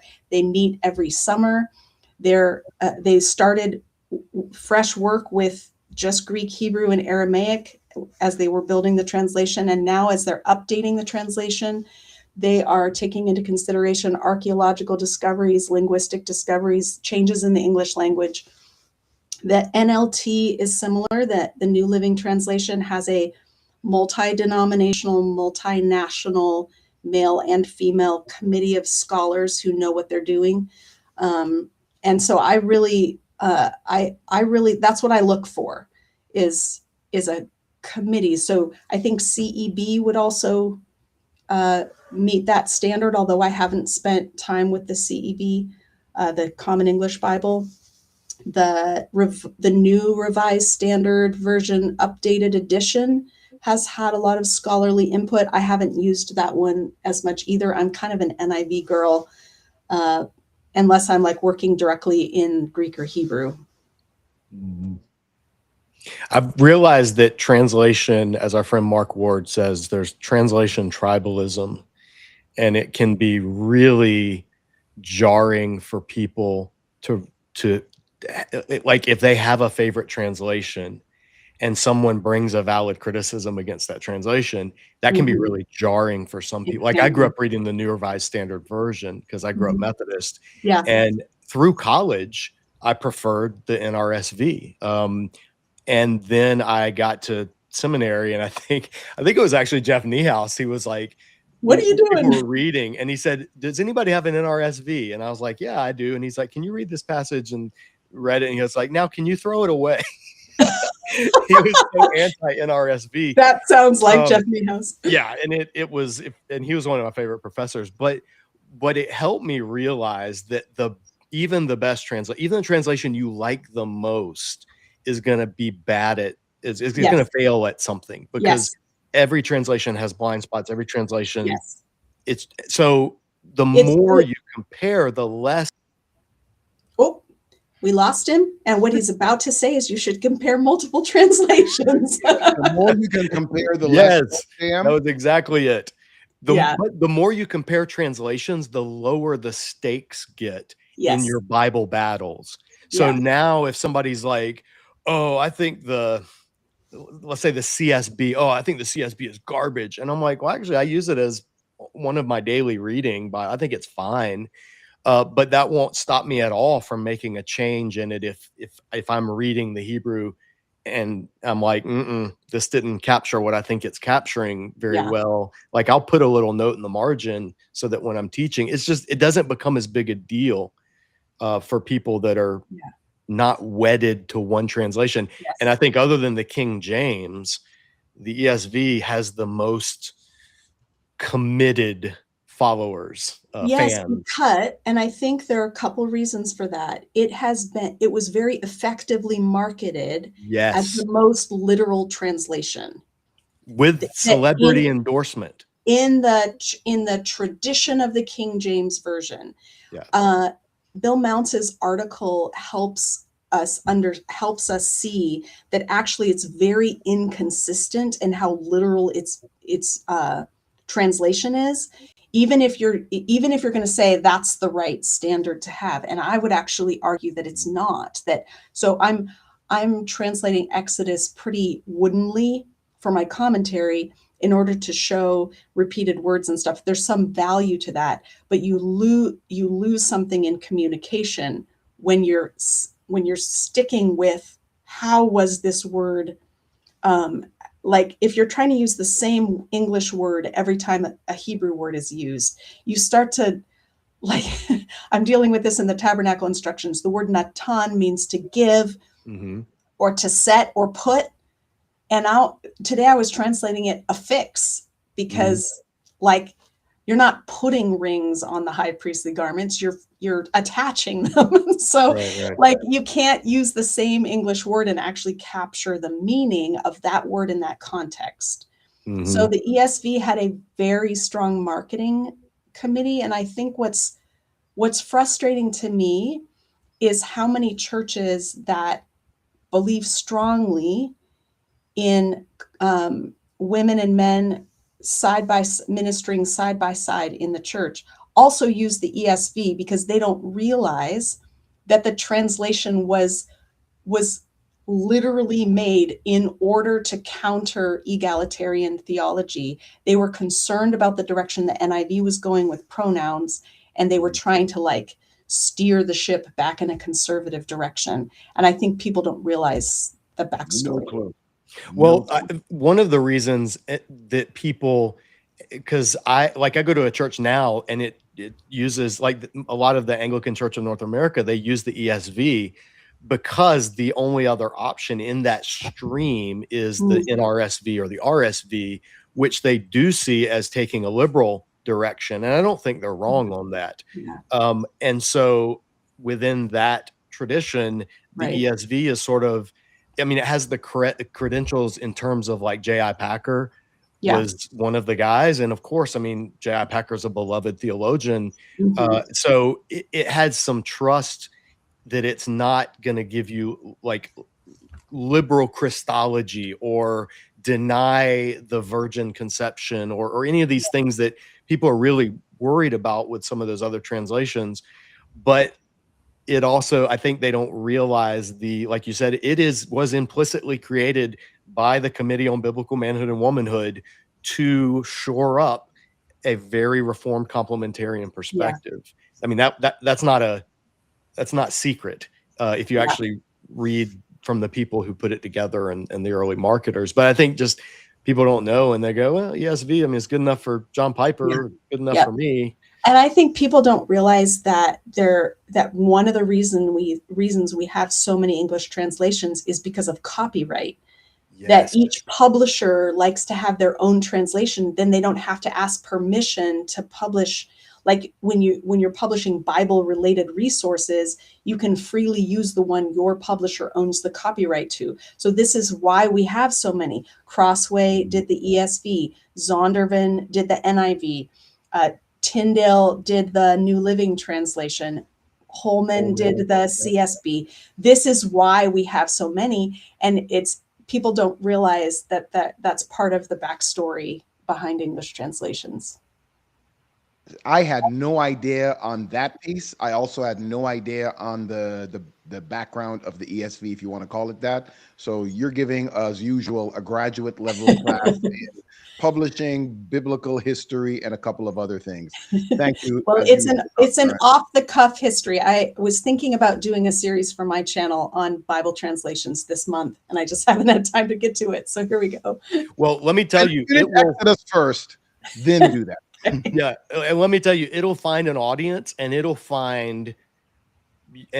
upset apple carts, regardless of which translation you engage with. People are real tribal. That's why I waited until I got tenure to start talking about it. Yes, there we go. There's a question here. I think it's a phenomenal question. It's been do you have time for one more, Carmen? Sure, a quick one. All right. Older student returning to school considering a school's management and liberty degree. I want solid credentials and real biblical depth, but I worry about starting too late. Any advice, both to Dr. Imes and JM? Too late for an older student to return? It's never too late if you want to learn. If you are in your 60s and you're thinking you're going to get a PhD and then become a tenure track professor, probably not going to happen. But if you want to go back to school because you want to learn and grow, and you want the tools to dig deeper, then I would absolutely encourage you to do it. I've known many older students who've come back to school as a second career, and they have thoroughly enjoyed it. I have a couple of students now who are probably in their 60s, and they're hanging with all the younger grad students and really loving the experience and able to devote a lot of time and energy to it. So I would say go for it. You said you're considering Liberty's Christian Leadership and Management degree. Depends on what you are looking for. A Christian Leadership and Management degree isn't going to give you solid biblical, like real biblical depth. It's going to be very practically driven. Liberty is one of the largest schools in the U.S. right now, probably the largest theological education. But it is a valid question to ask whether the biggest school is the place where you're going to get the most depth. Because in order to grow really big, there's usually scale issues. And so you might not be getting that as high quality if you go with a giant school. That's an important point too, that you made about the type of degree. I think some people just hear seminary and they think, oh, you become a Bible expert, but it really does depend on your degree. So if you're wanting to just have, I completely echo what Carmen said. It's never too, in fact, one of the best things you can do for your mind as it ages is to continue learning, to acquire new skills, to be pushed, to stretch. Like that's actually one of the ways that cognitively you keep from your brain atrophying as you get old and just walk on the beach and collect seashells. Like you're doing something. No, you should do that too. Do it as a break from your learning. Yes. But if we're just, if you're just waiting around to die, you're just living to just live rather than doing something, like putting your energy into something. And it doesn't have to be academic by any means. I mean, for some people it can manifest in a bunch of different ways, but it's never too late to acquire new knowledge. And I love the point you made, Carmen, about if you want to think you're going to become a tenured professor it might be a little too late if you're already in your second career, but the knowledge you're getting in the biblical depth is absolutely worth it. Anecdotal information. I'll give you a super short testimony. It's not testimony, just some statement of facts. I went to college. I left my home in the Caribbean. Well, was sent from my mom and dad from in the Caribbean to Tulsa, Oklahoma, to Oral Roberts University at 16 years old to go to college. Quit college 3.5 years later because I didn't like it. My dad was like, "Why didn't you quit 1 year? And why'd you wait for 3.5 years?" That's another story for another time. And I never got my degree until I'm now knocking on the door of 60. I didn't go back to school to get my bachelor's and then my master's until my 50s. And I had a blast doing it. That thing, what the person Thug Walker 94 wanted, solid credential, well, real biblical depth. That's what I wanted. I absolutely 100% got that by the finishing of my bachelor's and doing my master's in my 50s in biblical studies. Absolutely 100% was a game changer for how I read the Bible, how I understand the Bible, a lot of the historical stuff. That's how I met Dr. Im. That's how I met JM. That's how I started going to the biblical conferences. So don't let age be an issue at all. I guarantee you, your brain probably still works perfectly fine. For me, I did way better in college in my 50s than I did when I was, a teenager in college. Most older students do really well because they understand, like, I'm paying for this, I want this matters. I graduated with a 4.1 GPA or something insane like that, and I couldn't graduate when I was a teenager. Like, I flunked out of high school, out of college. I didn't stop because I was amazing, and I stopped because I was getting Fs, and I wanted to work. So yeah, the time makes a difference, and you definitely don't let age even play into the calculation of it. If you think God is sending you, get to go into college. Totally. I finished my PhD at 39, and I do have a tenure track job, and I do have tenure. So that's considered late for a PhD to finish at 39. I've had friends finish in their 40s, 50s, 60s, finish a PhD, depending on what you want to do with it. It's worth doing it. Yeah, absolutely. Well, Carmen, I know you're busy, and it's probably dinner time where you are. It is dinner time. Thank you so much for coming and hanging out with us. Thank you for your friendship. You are one of the reasons Disciple Dojo is what it is today. Very, very much appreciative. And so we're so glad that you could stop by this live. Yeah, thanks for doing this. It's fun to see you, and I love your work. Keep up the good work. All of us are benefiting from your recommendations. Well, ditto, and I just stole your 3 shelves in my last book review. Sweet. So, and I told them I'm stealing this from Carmen. It's an open secret. All right, Carmen. Well, thanks so much. Have a great rest of your weekend. All right, you too. Bye. All right, Gregory. Let's fly through some giveaways.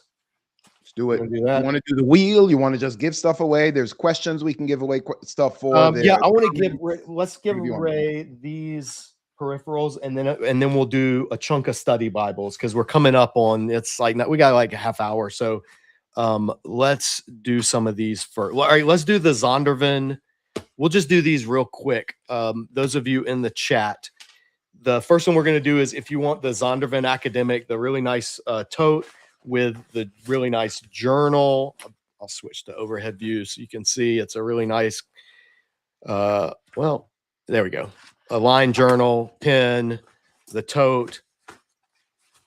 All right, so if you want to win this, the first person that puts capital letter Z in the chat, the first person we see that puts a capital letter Z, I'm going to send you the Zondervan bag if you email me. So Gregory's going to keep an eye on that. We'll see who enters. And I would keep the journal if I'd used handwritten journals, but I just don't. Darren Rose, spelled in a unique way. Yes, right. It is a U.S. giveaway only, unless you email DM a way to pay for the international shipping. Someone just asked about the international. Yeah, all of our giveaways, you have to have a U.S. PO box for us to be able to ship it to you, or a U.S. address. Darren Rose or Rouse, I think it's Rose. You're the winner, but you have to email Disciple Dojo at. No. He wasn't the winner. He just asked that question. Oh, sorry. I thought you were announcing the winner. Yeah, no, he just asked the question. I wanted to get him answered. We do have a winner though. What were we doing? Just picking the first one? Yep, just the first one. Someone commented first before this person. Someone commented A. I don't know if that was sarcastic, but the first Z. The first Z was Mark. Yep. Mark's a local. Mark, I don't even have to mail this to you because I'm going to see you soon. So I'm just going to give this to you in person. Okay, let's do the 2 other Bible covers. These are, I'll switch to overhead. So these are the kind of zip up. So if you have, these work really good, by the way. You guys know I'm a big fan of paperback Bibles. So if you buy a paperback Bible and you put it in one of these, then it's not only protected and you have a place to carry your pens and church bulletins and stuff, but it also protects, and you save a lot of money by buying a paperback Bible. So we've got one of these. And he's gone. He'll be right back in a second. He'll show you the rest of that Bible. Hold on. Am I back? There we go. Yep, you are. All right. So yeah, this is the other Bible cover. Inside, place for a pen holder, 2 pens. So highlighter and a pen or a pencil. Pocket in the front, and it looks kind of like a purse. I don't know why my overhead's so dark. It's usually lighter. But anyway, so we're going to give these 2 away. And let's do the first purse. We'll just do them one at a time. If you want the purse-looking one, then put in the chat the word purse. P-U-R-S-E. Purse. And I will get this to you. These were donated by a viewer, by the way. I don't know if she is watching, but if she is, thank you very much. So the first one, purse. Oh, Cherie says we got Grown-Ups Table members in the chat. Grown-Ups Table members, I got something for y'all. Hang tight. Do not leave the chat. We're going to be giving away a special Grown-Ups Table prize. All right, do we have a winner? Yes, we do have a winner, and the winner is this person right here. Lightweight Pup. Lightweight Pup's been on before and has won stuff in the past. Congratulations. Lightweight Pup, you're winning the purse cover. This one, by the way, this cover has one of those magnetic fasteners, which is kind of cool. Let's do this Bible cover now, which is not a purse. Just put in the chat, the first person that puts cover, C-O-V-E-R, cover, and you win this one.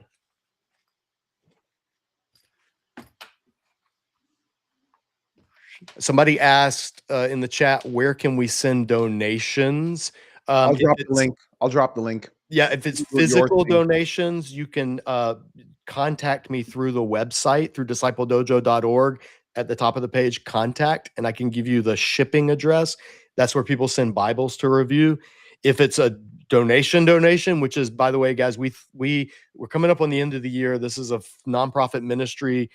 We really, really need monthly dojo donors, like people that give $10 a month, $20 a month.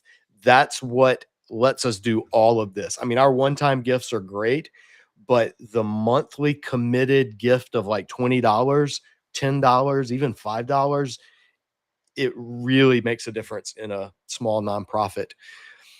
Okay, do we have a winner for the Bible cover? New Horizons 43. All right, New Horizons 43. All of you that win stuff, remember, you have to email me, discipledojo@gmail. Tell me what you won, your name, and where to ship it. Okay, we have 2 more prizes before we finish Bibles. Let's do the Cross Bible poster. This is, and actually, Stephen from Cross Bible was in the chat. I don't know if he still is or not, but if you guys haven't watched our review of Cross Bible and the discussion he and I had at SBL about new features, check it out. This is one of the things that they offer. This is the actual printed poster, all the biblical manuscripts the distinct manuscripts from different centuries. This is a really cool poster. It's available digitally for the $5 a month. So Cross Bible, if you didn't see that episode, it's a free Bible study platform. Our discussion that we just had with Carmen, we're talking about different translations. Things like Cross Bible are one of the best ways to do comparisons of translations, because it lets you pull up and customize. Like, I want to see the NIV, the BSB, and the ESV or whatever. You can put them side by side and save it and have your own settings and your own highlight the different colors. That check it out. It's amazing. And it's completely free, but there is a $5 a month subscription option that lets you customize and get access to it's really, you're not getting access to a lot more material, although there is some, but you're getting the benefit. You're getting customizable features to let you really kind of turn it into your own Bible study portal. And for the price of a cup of coffee a month or a Happy Meal a month, you get access to it on Cross Bible's website. So I very much love what they're doing. And those who subscribe. I'm gonna wait till JM comes back to say what I'm about to say, because I want to make sure that I have permission to say it. I want to give him the space to cut me off if he needs to.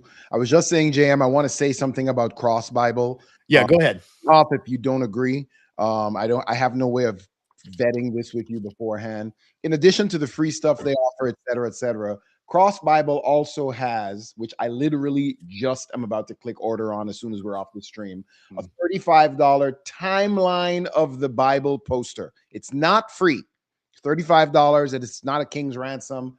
And there's also a 2-foot by 3-foot Greek pronunciation poster. I am ordering both and slamming them on my walls right there. Here, I have a huge, probably 3-foot by 2-foot poster of a timeline of ancient history, where it correlates stuff that happened in contemporary history and what was going on in the Bible at that time. These two posters will go well. So if you're a Bible nerd, go to Cross Bible. The link is on the screen, and you can get the free stuff JM is talking about, but that paid stuff, it looks absolutely amazing. Yeah, this is the Bible timeline poster. That's what this one is. Awesome. Okay, let's do the giveaway. So if you want to be entered to win the Cross Bible poster, put the word cross as a comment. First person that puts cross, and we will get this shipped to you. I'm not going to spell cross for you. And then while they're doing that, Cross is we have a winner for Cross. Frank 88. S Franks 88. S Franks 88. Shoot me an email. Tell me you won the Cross Bible poster. Give me your US shipping address, and I will get it to you. Okay. Email is on the screen. Remember your name, where to ship it to, what you won. Yes, if you win anything. We've got 1, 2, 3, 4, 5, 6, 7, 8, 9, 10. I've got 10 more Bibles that I'd love to give away. But this one, we want to do a special one. So this is for our grown-ups table members. So if you don't know about the grown-ups tables, you see me, by the way, I've been drinking all night from my Disciple Dojo water bottle with the Old Testament timeline on it. These are available in our store.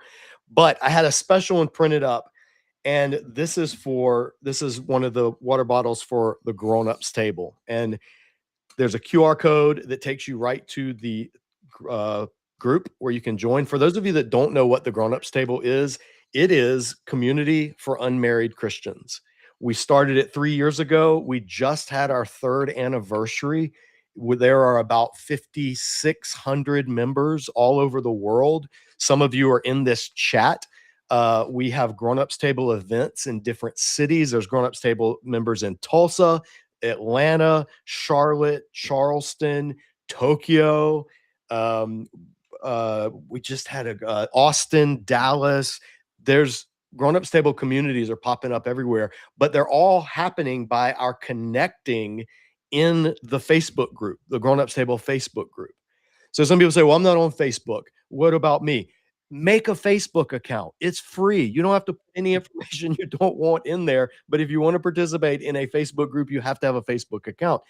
But the Facebook account, the group, is where we get to interact with each other. It's where we meet one another. It's where we talk about, we have a rule in the group. You'll hear moderators mention it if you're part of it. Rule 5, you're not allowed to post drive-by posts. Drive-by posts are any posts that are inspirational, that just preach your opinion, or that don't invite discussion. It's a discussion-focused group. And the moderators at my command are ruthless about, we have a place, we have different messenger communities. So through Facebook Messenger, you join the Grown-Ups Table Texas Facebook group community. You join the Grown-Ups Table Charlotte Facebook Messenger community. That's how you get connected to your local Grown-Ups Table members.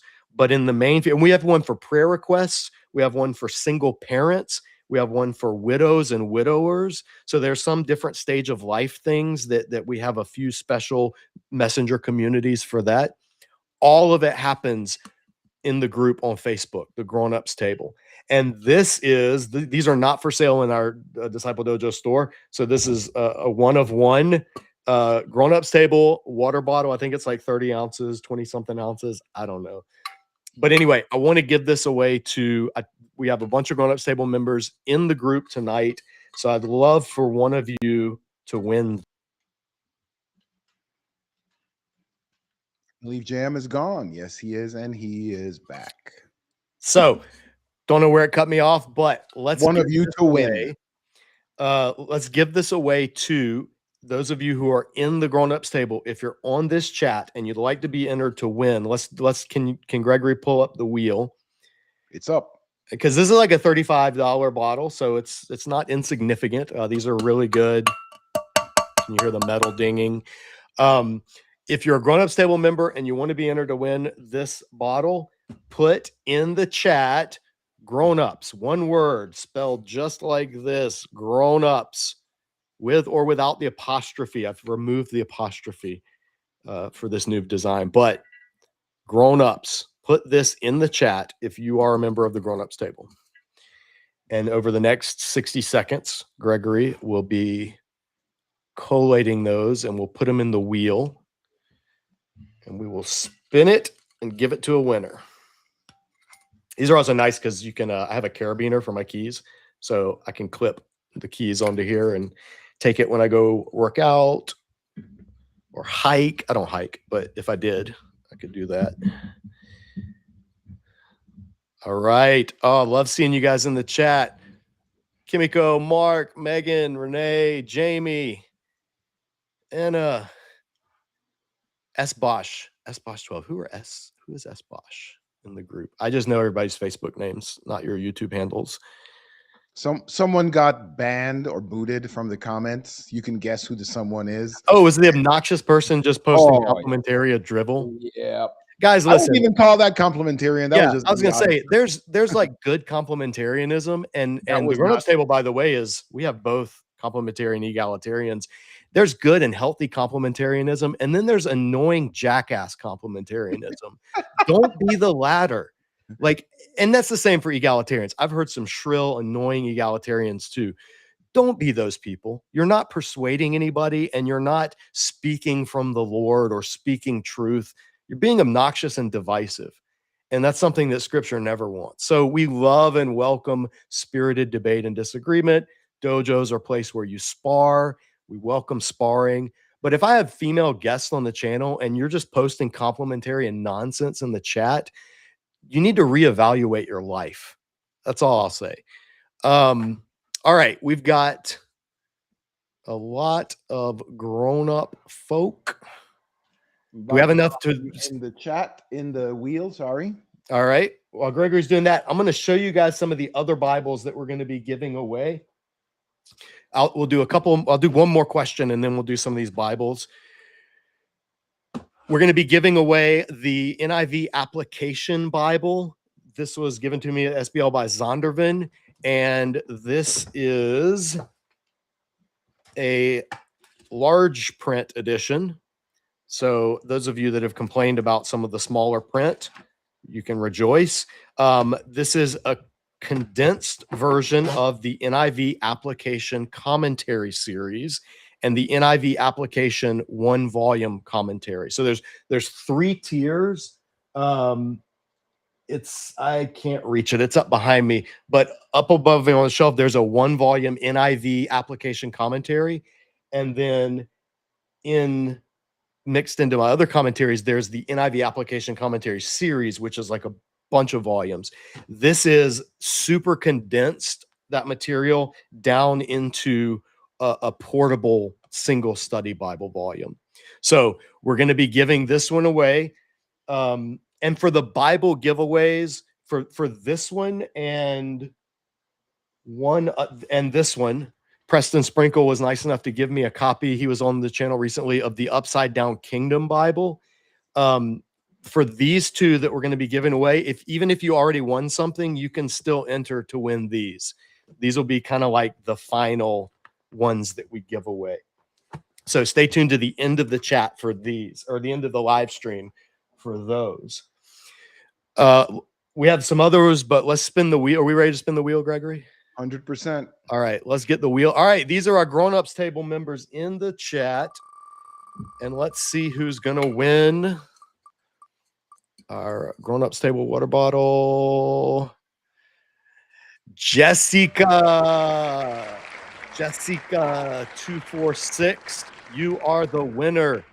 Email me. Actually, you're in the grown-ups table. You can shoot me a Facebook message, and I'll arrange to get this. Yes, Jessica. Shoot him an email or reach him in the grown-ups table. You know how to reach JM. You've been one. I know it's pointing at Colton now because I removed Jessica already, but Jessica won that first one. Are we doing more than one spin? Let's do another spin for yes. Oh wait, so no, not for grown-ups. Sorry. This spin doesn't count. Don't worry about this spin. Disregard spin. Unspinning right now. Yes. Kimiko, I will get you something because you're our grown-ups table Tokyo member.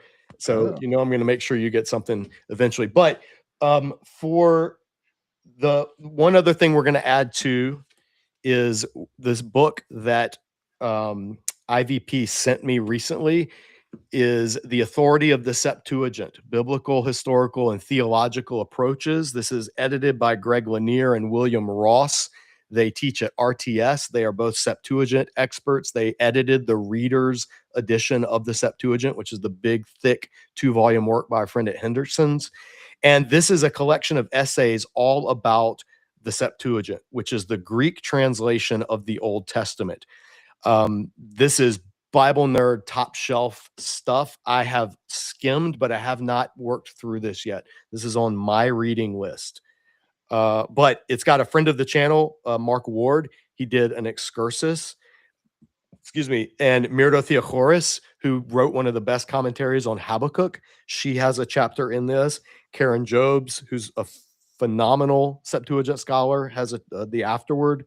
So this is a very, very good biblical scholar resource. This does presuppose that you don't have to read Greek or Hebrew necessarily, but there will be times where they don't transliterate the Hebrew or the Greek. So this presupposes that you're able to at least read the language, even if your Greek or your Hebrew is super rusty, because it's a scholarly resource. So we're going to give this one away as well at the end of the feed. So we got 2 Bibles that will be our final giveaway, and those will be open to everyone.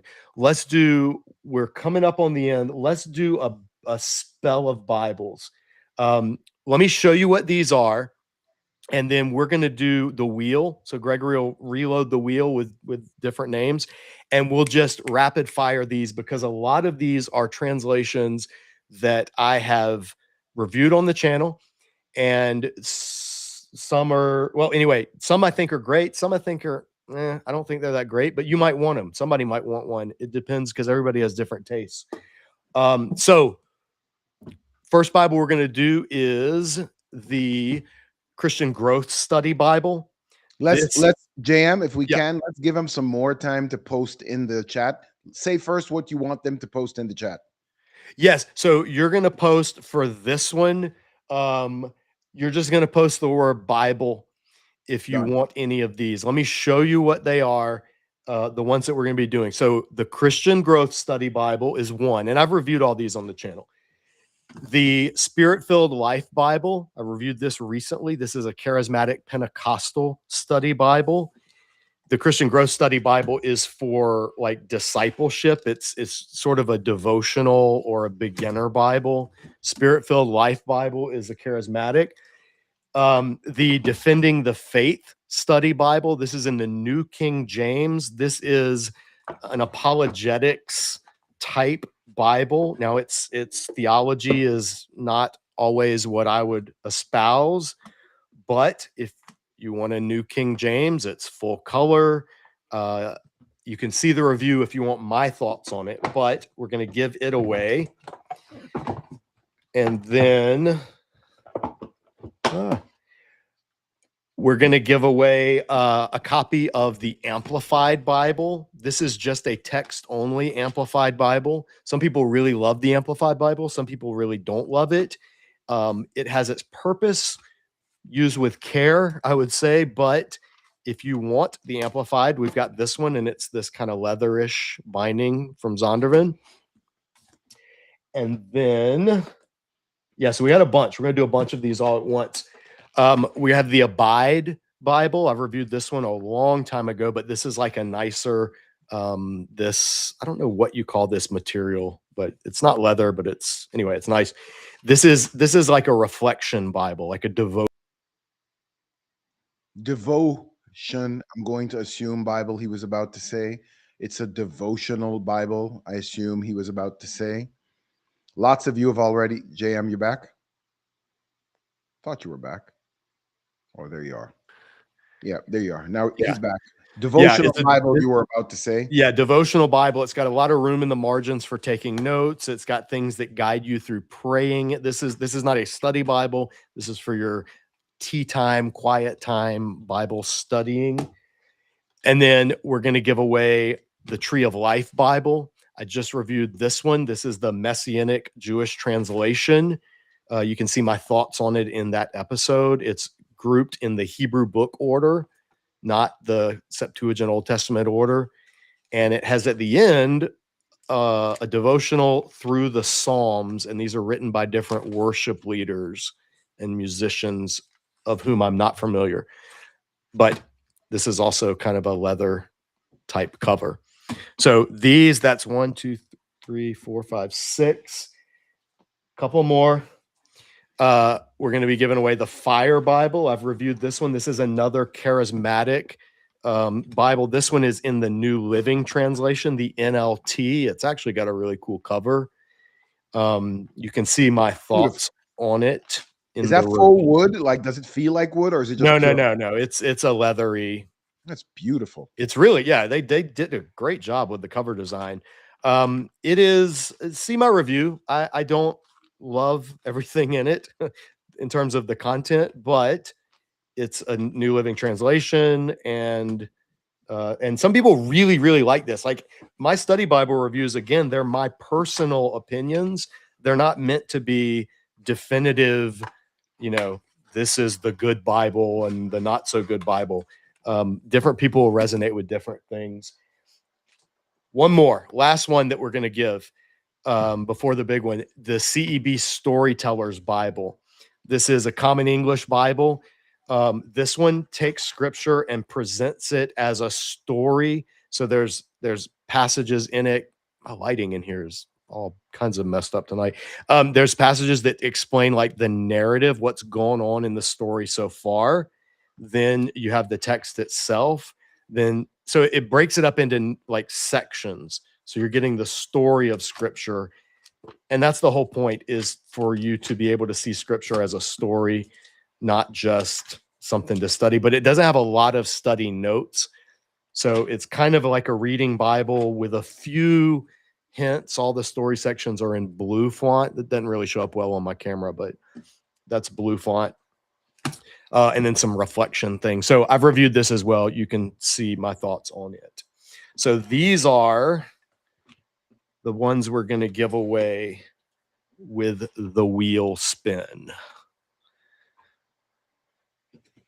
So if you want to win any of these, put Bible in the chat. Like Gregory. everyone commented Bible in the chat already. I feel like I have almost 50 comments of Bible. I'm just collecting them, so keep talking. Yeah. And then after this, we'll do one more. Yep. All right. You ready? Almost. Keep going, keep going. Whew. Just made it to the top. Got them all.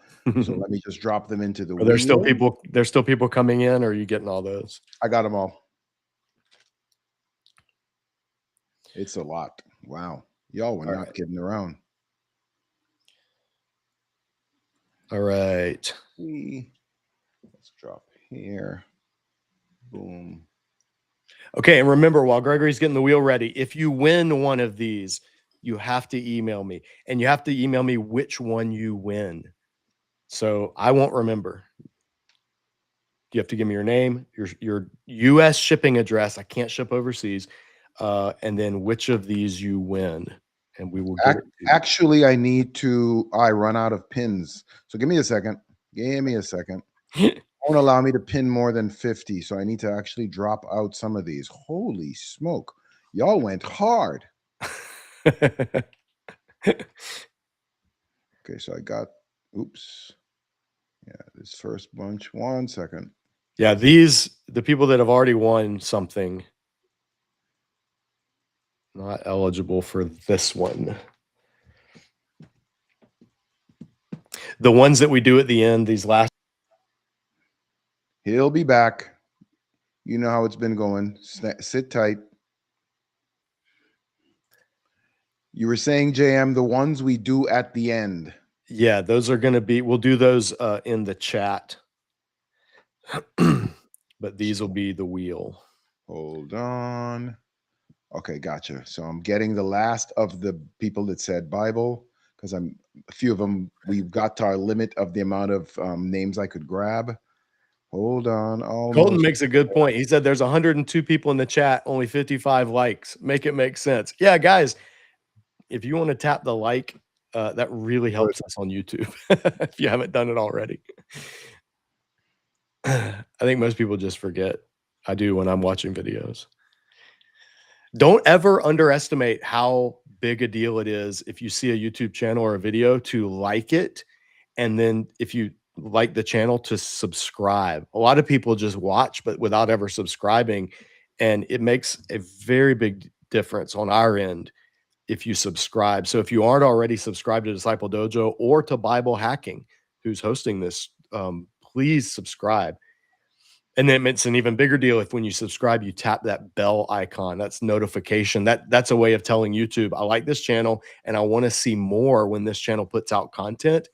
And then that tells YouTube, oh, there's an audience for this channel. We should probably bump them up in the algorithm and get more people, get them in front of more eyes. So those are little things. They don't cost anything, but they really do help people that do YouTube. For those who need a clarification on this, while I'm still clicking, I'm still picking up names, by the way. You guys went crazy on this post. Awesome. Thank you.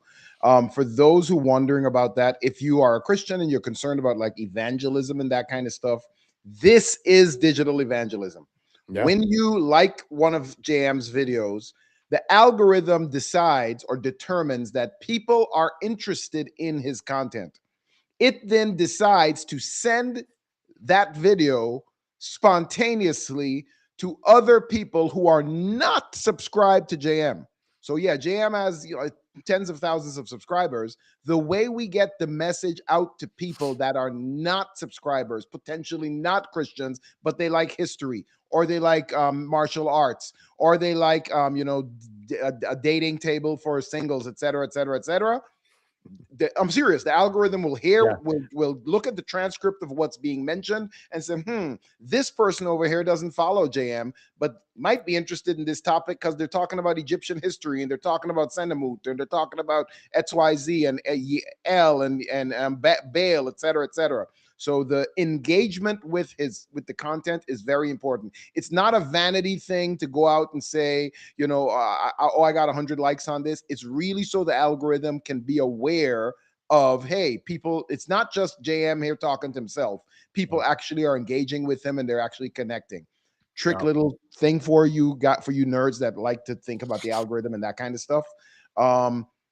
The comments, hey, comment Bible, that also helps tremendously. So the fact that so many of you typed Bible, it's taken me so long to get the comments collected, also tells the algorithm, holy cow, whatever JM is talking about right now, his audience is actively listening and reacting to what he's saying. The questions, the Q&A, that's why you'll see a lot of channels that are trying to grow. A lot of them will now start doing more live streams and more engagement, things like this, because that's how the algorithm detects that, holy cow, this dude is serious. And more importantly, his audience is really paying attention to him. Oh. Nerd. Yeah, I was laughing because you called it the dating table, and we have many people in it who do not want to date anyone and are happily single. So I just have to say, we don't discourage dating at the table, but we do. Yeah, we got some people that do it. Okay, hold on a second. I got the last of the comments. All right. Pop them into the thingamajigabob and clean it up, and then we're going to go live. So 1 second. All right. And guys, again, technical issues we've had all night. This is why this stream is running a little bit late. It's right at 10, but we're going to do these giveaways, and then we'll call it a night. Maybe one other question if there's a good one, but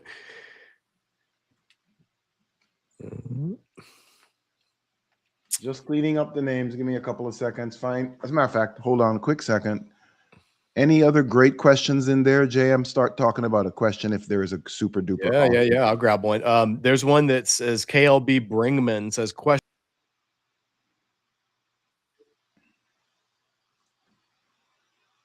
You were starting to read the question. KLB something. Yep. Me off, and so I can't see the chat when it kicks me off. Is that the one starting a serious study of the Bible? Yes. Fire away. I can't see it anymore. It kicked me off, so I lost. I put it on screen. It should be on screen. Oh, there we go. Okay. Yeah. Question: starting a more serious study of the Bible, which is like a textbook recommendation for the Old Testament, survey of the Testament. Okay, you said question, but then this is not a question.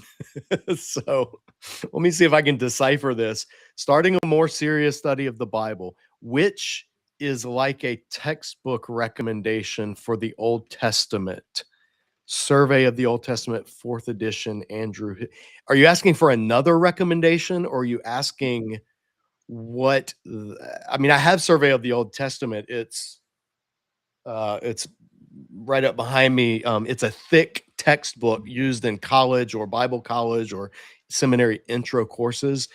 Surveys are textbooks that give you the most information about, in this case, the Old Testament, but not a lot of in-depth information about anything specific, because it's basically surveying the entire text and then giving you the highlights.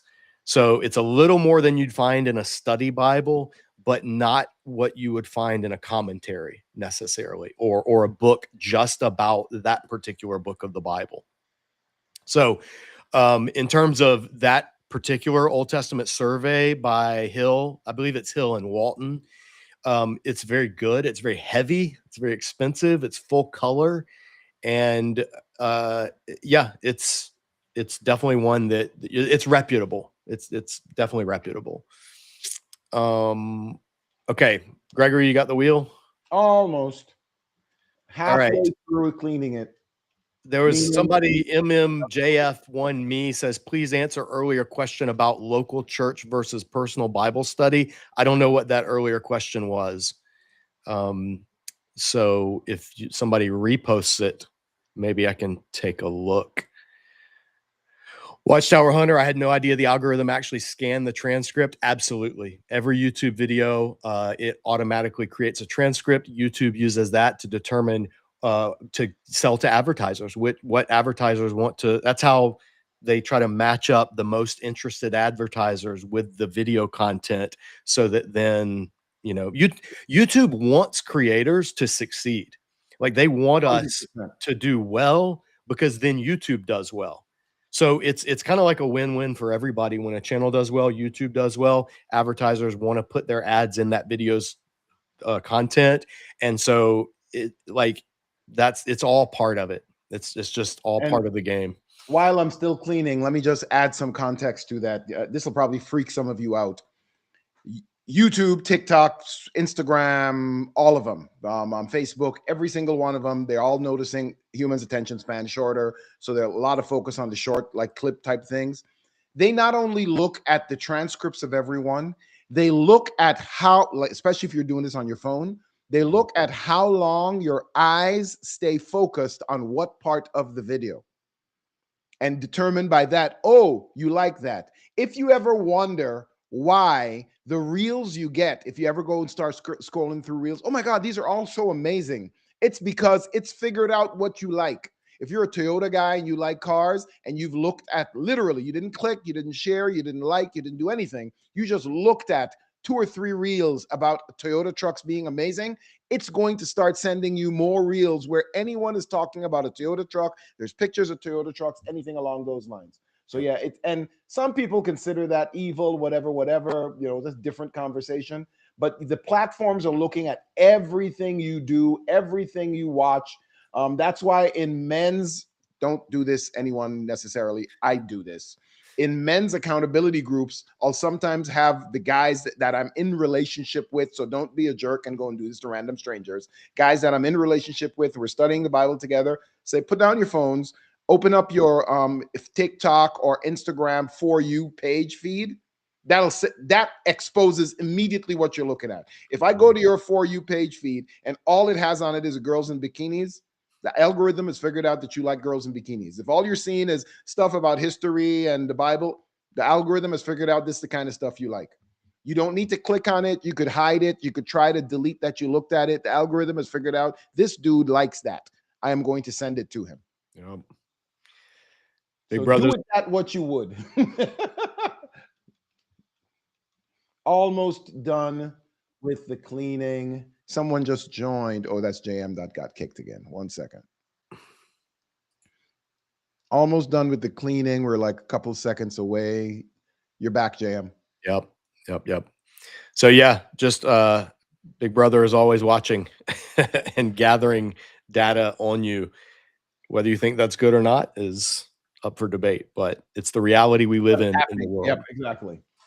Whether you think it's good or not at this point has nothing to do with it. Also, JM mentioned earlier, I'm going to just mention this here because and we're done with the list, FYI. Okay, good. Let's get these here because you mentioned it earlier. Some people are concerned about, I don't have a Facebook account. It's too intrusive, blah, blah, blah, blah, blah.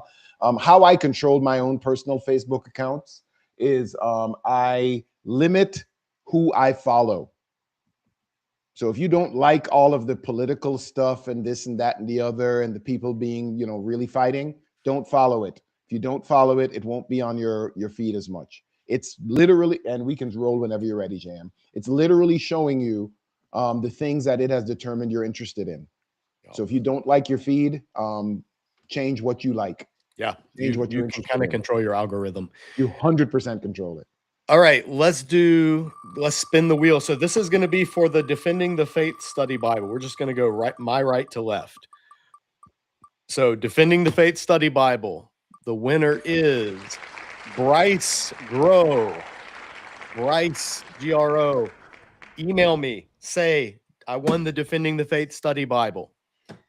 That's the only way I'll know to get this to you. All right, let's spin it again. Next is going to be for the Abide, the devotional Bible, for the Abide. You just put your email up there real quick. 1 second. Remember, email. Holy cow, the list has gotten so crazy long. Remember, email, name, mailing address, what you won. Yep. All right, the winner for the Abide, the devotional Bible, is going to be...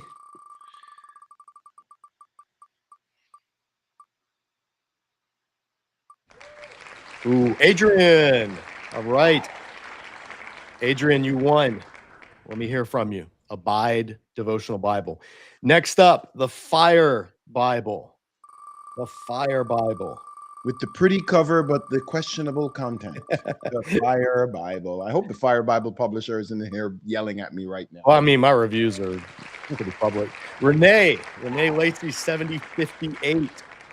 you win the Fire Bible. Email me. I'll get it to you. All right, next up, the CEB Storyteller's Bible. And remember, these are all Bibles I've reviewed, so they may have highlighting in them. Some were donated, so they may have some markings or something. Ooh, these are used. Word of Truth. Word of Truth 7806. All right, next up, the Christian Growth Bible. This is in the NIV translation, by the way. May the algorithm be forever in your favor. Dinky Bunny. Dinky Bunny. Dinky Bunny, you win the Christian Growth Bible. All right, let's do the Spirit-Filled Life Bible.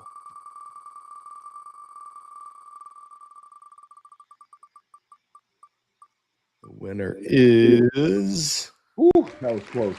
My Parallax View. Astronomy fan, I love it. My Parallax View, you win the Spirit-Filled Life Bible if you email me. Amplified Bible.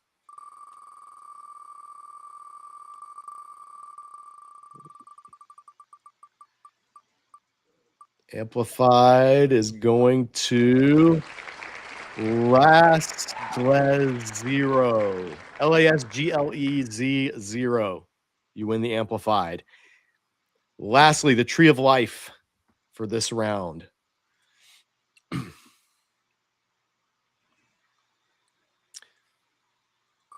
Someone said serious props are getting all those names in the wheel. It was not easy.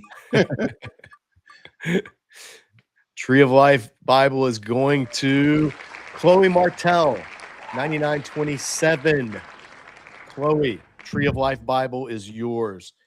All right, you guys have to email me or I cannot get these to you and they will just go to Goodwill. So tick tock, tick tock, tick tock. There we go.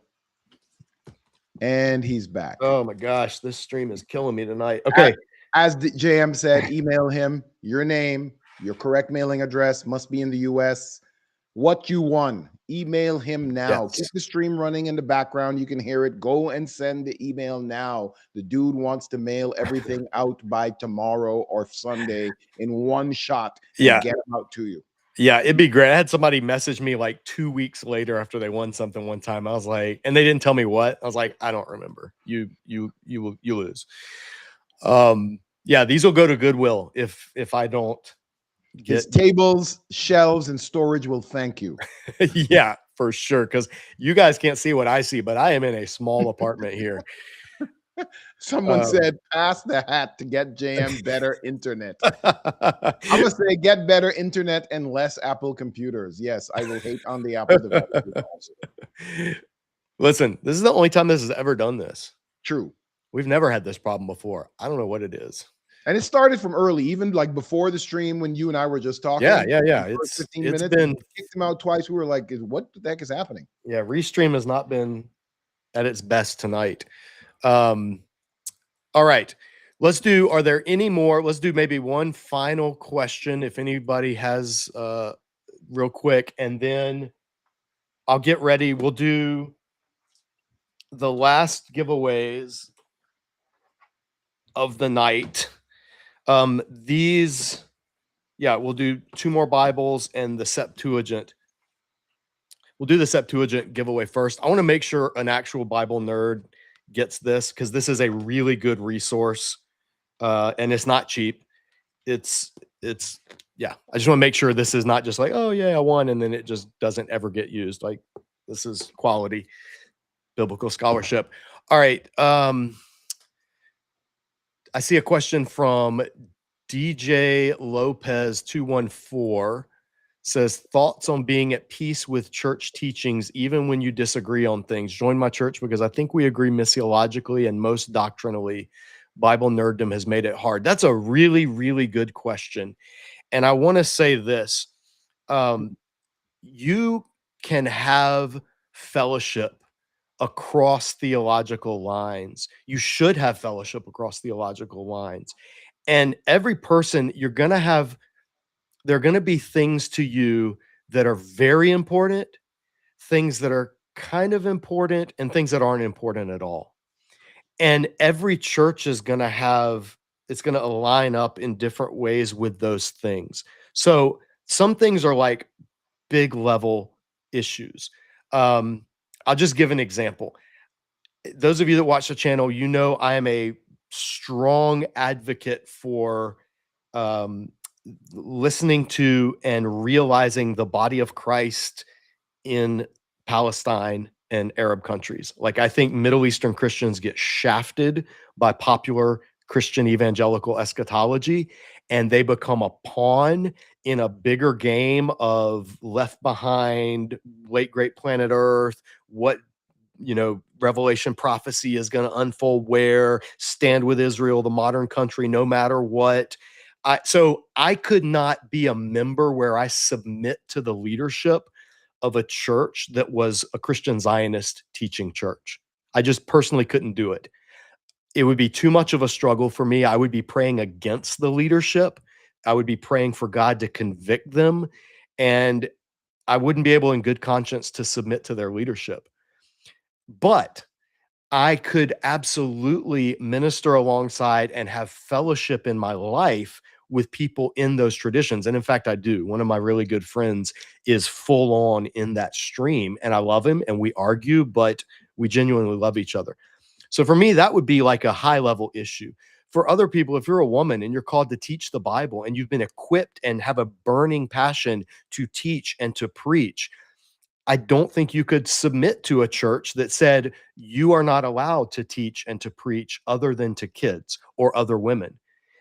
That would be an issue where what you feel called by God to do is in direct conflict with your church leadership. So I could see that being, or vice versa. If you do not believe that women should be able to hold the position of ordained elder at a church, then you would not be able to submit yourself to the leadership of a church if it had.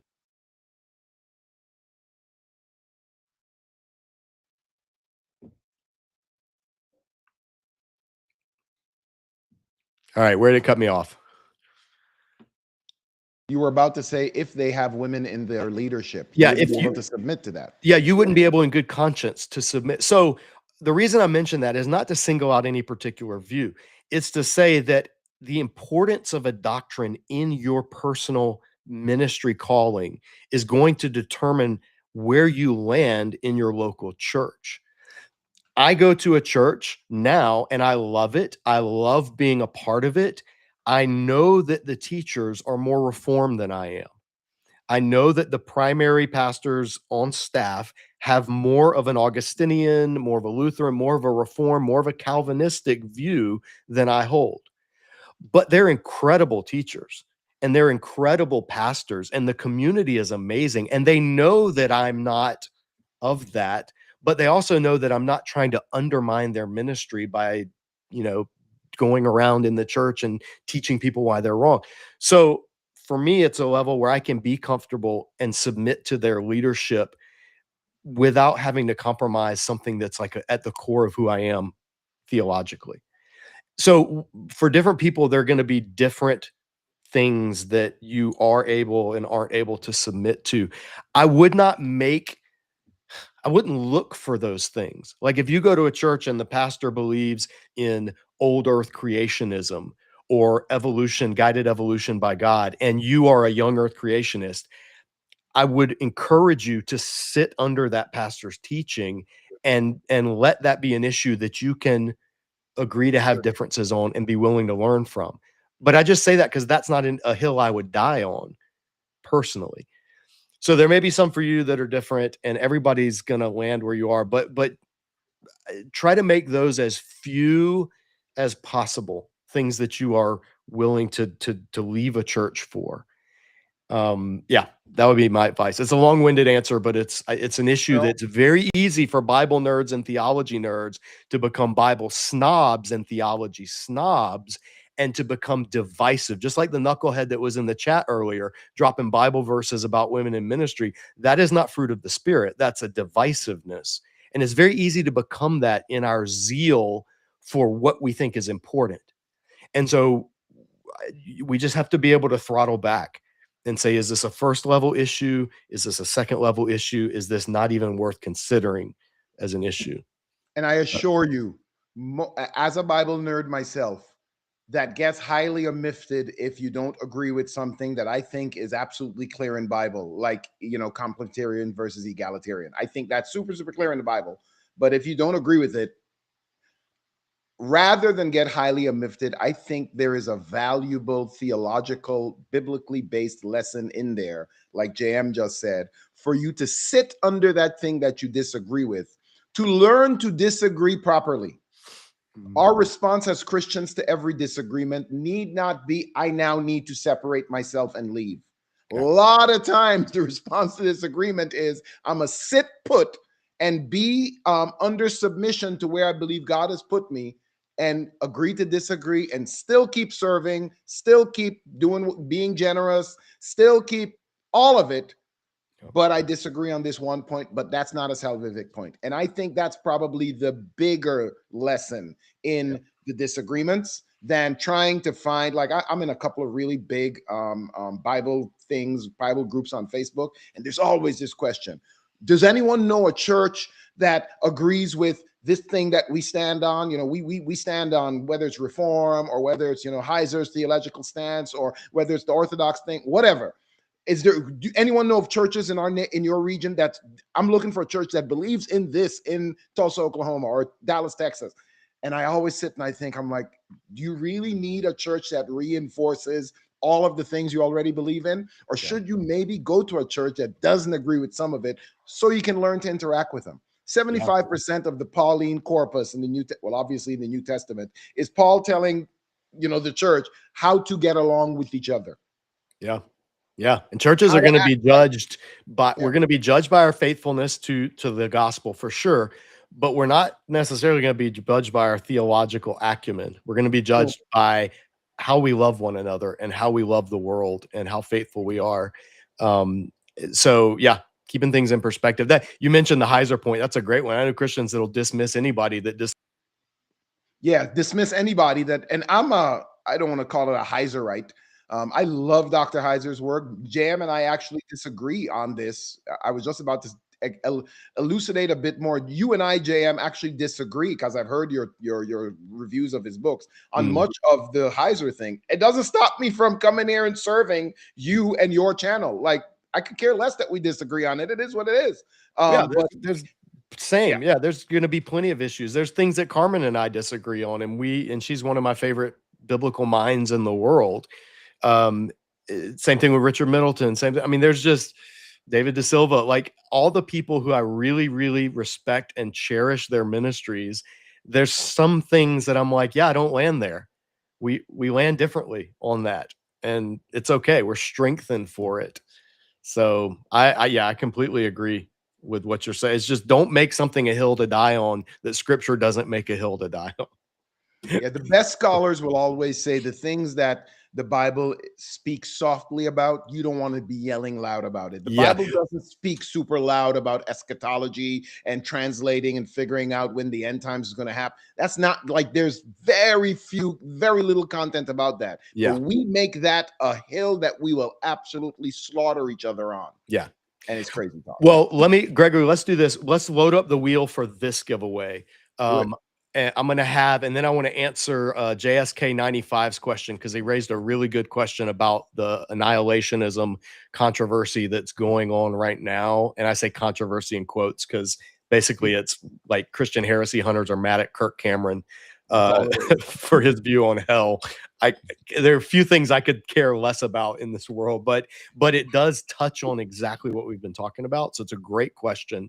But if you want to win, this is The Authority of the Septuagint by Lanier and Ross. Again, this is a scholarly work. This is not going to be light devotional reading. But if you're a Septuagint nerd or an Old Testament nerd, this is for you. Put LXX in the chat. Capital L, capital X, capital X, if you want to be entered to win this volume. And we'll spin the wheel. We'll give that one. I'll answer this question, and then we'll give away our last two Bibles the question on annihilationism, if you don't know, hold on. Let me move Master Chief here. Y'all start commenting LLX in the chat. Okay, so And you may be out of the loop, and people who frequent YouTube and get real involved in like the arguments, debates, they aren't always the most nice. Sorry, experienced, I would say. Yeah. They aren't always the most up to date on views that aren't their own. We'll say that. So Kirk Cameron, people, I guess, like him and listen to his podcast, and he said that he was struggling, and now he embraces, or maybe was giving thought to, the idea of the doctrine of annihilationism. So annihilationism is the belief that when people die and at the final judgment, wherever you think the intermediate state is, at the final judgment, when God raises the dead and judges the world, wherever you think that happens in relation to a millennium or any earthly events, at that point, God is going to, the righteous will enter the kingdom of heaven and the new creations and what we call heaven, and the wicked will be consigned to hell or to Gehenna or the lake of fire or any of these other analogies. So the traditional view, and I say traditional in quotes because it's the most widespread, is that hell, or that final state, I'm just going to call it hell, even though hell is a Greek word and there's a whole debate on that. The view says that that final negative judgment state is a place where you live forever in eternal conscious torment. So you are tormented outside of the presence of God eternally, and you are conscious. So that's the traditional view of, or a traditional view of hell. Another view that is very old, going all the way back to some of the church fathers, says, no, if you read the biblical passages, you actually see that the final fate of the wicked is destruction, not eternal existence, because nobody has eternal life in and of themselves. Even in the garden, Adam and Eve didn't have eternal life. They had to eat from the tree of He'll be back. They had to eat from the tree of life in order to live eternally. And so the only immortality that anyone has is conditional immortality, which means the only people who will exist forever are those who exist forever with God. And those who are consigned to what's called hell at some point, maybe instantaneously, maybe after a long time, who knows? At some point, they will be annihilated. They will be destroyed. They will be done away with and will no longer exist. And that's the ultimate punishment, because what could be worse than not existing at all? You lose everything that even makes you you. It's the complete and total final. It's ultimately hell. So that view is called annihilationism. And Christians have debated it for thousands of years. Internet Christians think it's a new thing. And when they hear Kirk Cameron say, oh, I think the annihilationist view is a little more convincing, they lose their minds. And they start saying he's a false teacher. He's fallen away from the faith. He's blah, blah, blah, blah. It's exactly what Gregory and I were just talking about. It's just not true. It's been going on. Here's two resources. I've had this since the 90s, since 1996. 4 Views on Hell. This was the old Zonder and Counterpoint series. And so there was the literal, the metaphorical, the purgatorial, and the conditional. These are different ways people have interpreted hell. They've updated this more recently in the new Counterpoint series, and it lets the contributors, Denny Burke, John Stackhouse, Robin Perry, Jerry Walls. I think Denny Burke is one of the ones who's been getting so upset with Kirk Cameron, or who posted something about him being heretical. I've only seen it on social media. I don't know. But the point is, there have always been multiple views. All of the contributors to this would uphold the authority of Scripture. Well, some of them might not. I don't know. Clark Pinnock, he might have. I don't know if he revised his view later in life. But the bulk of these contributors would be considered, they would consider themselves within Orthodox Christianity in a broad sense. So the only reason I bring this up is because when you hear somebody adopt a particular view, whether it's annihilationism or eternal conscious punishment, whether it's penal substitutionary atonement or Christus Victor theory, any of these things, before you get outraged or write somebody off or give into the YouTube clickbait algorithm, and start dismissing people for it, just ask yourself, is this a debate that Christians have been having for a long time? And if so, learn about it. Learn what the different positions are. I personally take an agnostic approach on this. I think you can make a case for eternal conscious torment, but if I'm being honest, as a Hebrew Bible reader, I think the case for annihilationism is a lot stronger than most people think it is. And I might even lean in that direction. If somebody said today, pick a view and tell me which one you believe, I would probably lean towards annihilationism, but I'm not 100% convinced on it because I don't think the Bible gives us all of the ins and outs in order for us to have 100% certainty on it. So it's one of those where Christians can disagree, just disagree charitably. Wes Huff had a good video or a good social media post about this. Wesley Huff, he's a very conservative Christian scholar. He's a good scholar. He's a good apologist. And then Gavin Ortland here on YouTube, I just reposted his video yesterday on this issue. It was fantastic. It was a fantastic take on it. So I definitely recommend both of those guys on it. And John Stott, one of my favorite Christians of all time, was a main proponent of annihilationism. And he's as orthodox and as faithful a Christian as you'll ever find. So that's my long-winded answer. Let's spin this wheel, Gregory. Almost. The wheel had an error. There we go. Now there we go. All right. Are you ready? Right.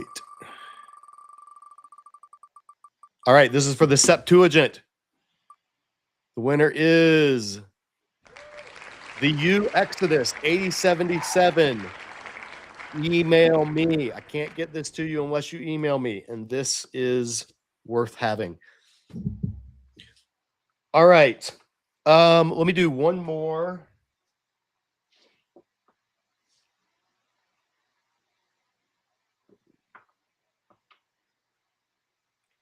Somebody said, I look forward to hearing you teach on it because I'm fine.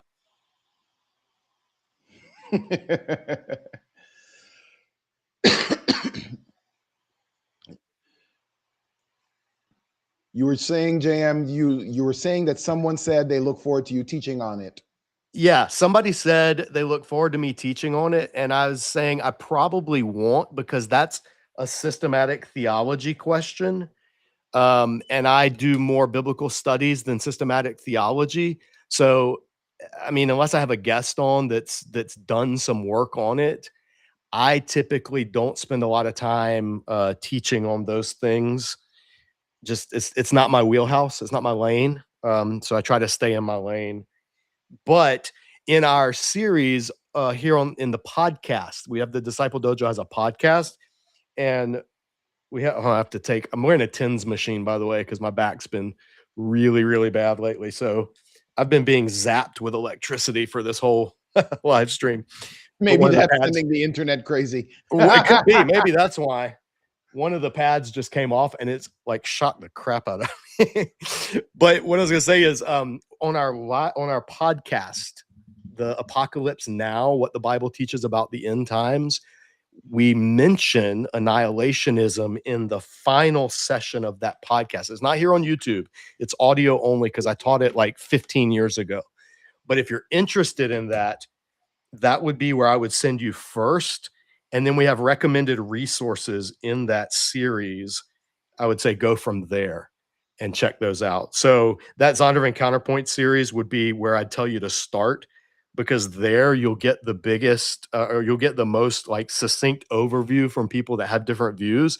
And then you'll get to hear the people who disagree with their views interact with them about it. So it's like listening into four theologians debate something, which is, I think, one of the best ways to learn, because then you hear the strength of each view by somebody who believes it. And then you hear the critique of that view by somebody who doesn't believe it. and then they get to respond to the objection. So that's a really, really good series. Just in general, I'd recommend. Okay. We got a wheel. We can spin if you need. Yeah, let's do, I said we'll do first in the chats, but if you've got the wheel up and we want to spin it, let's do, I think that's the fairest way. So that way, if somebody is having internet issues, so let's do one more. We'll flip it up. We'll do one final 2 spins of the wheel. So put in the chat right now. These are both in. We got the wheel up already. Oh, Oh, okay. I see what you're saying. No. Yeah. Yeah, go for ahead, the people, because people who've won already, you can enter this for this one too. These are the final of the night. So even if you've already won something, we want to give everybody a chance to win one of these. So if you are interested in winning either of these, since these are both in the NIV, just put NIV in the chat. And for those of you who are joining late, the 2 that we're giving away are the application, NIV application Bible, large print. So you can get a sense of the scale. And then we're giving away the Upside Down Kingdom Bible, also in the NIV. And this one, this is a single column. It's got a lot of space for taking notes. It's not a traditional study Bible. The notes, you can see my review on it. It's very good. The notes are, how does the Bible speak to issues in the world today? Here's a note on trauma and resilience. There are things on human trafficking. There are things on leadership and power, role of women. It speaks to, here's one on slavery, an article about slavery. So I reviewed this, race and ethnicity, abortion and reproduction. This is, how do you make the Bible, what does the Bible have to say, and how does the Bible how does the Bible speak against some of the things that are so ubiquitous in our culture? So it's called the Upside Down Kingdom Bible because the ethic of Jesus turned the world upside down. That's literally what people said about Jesus's followers. These people are turning the world upside down. So that's kind of the theme of this.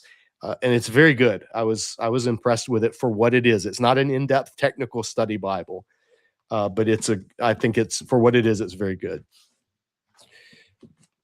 All right, so putting NIV in the chat while people are doing that. These will be the last 2 we do of the night.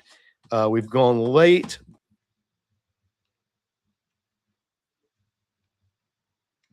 We've gone late. He will be right back. We are updating the chat. One second here. And oh, I lost the, okay, there we go. I was going to look for if there were any other while you're compiling. Archivin76 says, JM, get Dr. Aubrey Buster on to talk about her book on Daniel, co-authored with John Walton. If you're talking about her commentary on Daniel, because I believe that just came out in the New International Commentary series, I would gladly. I do not know Dr. Buster. I've only met John Walton on occasion, so I would gladly have them on. Put them in touch with me, and I'll happily do it.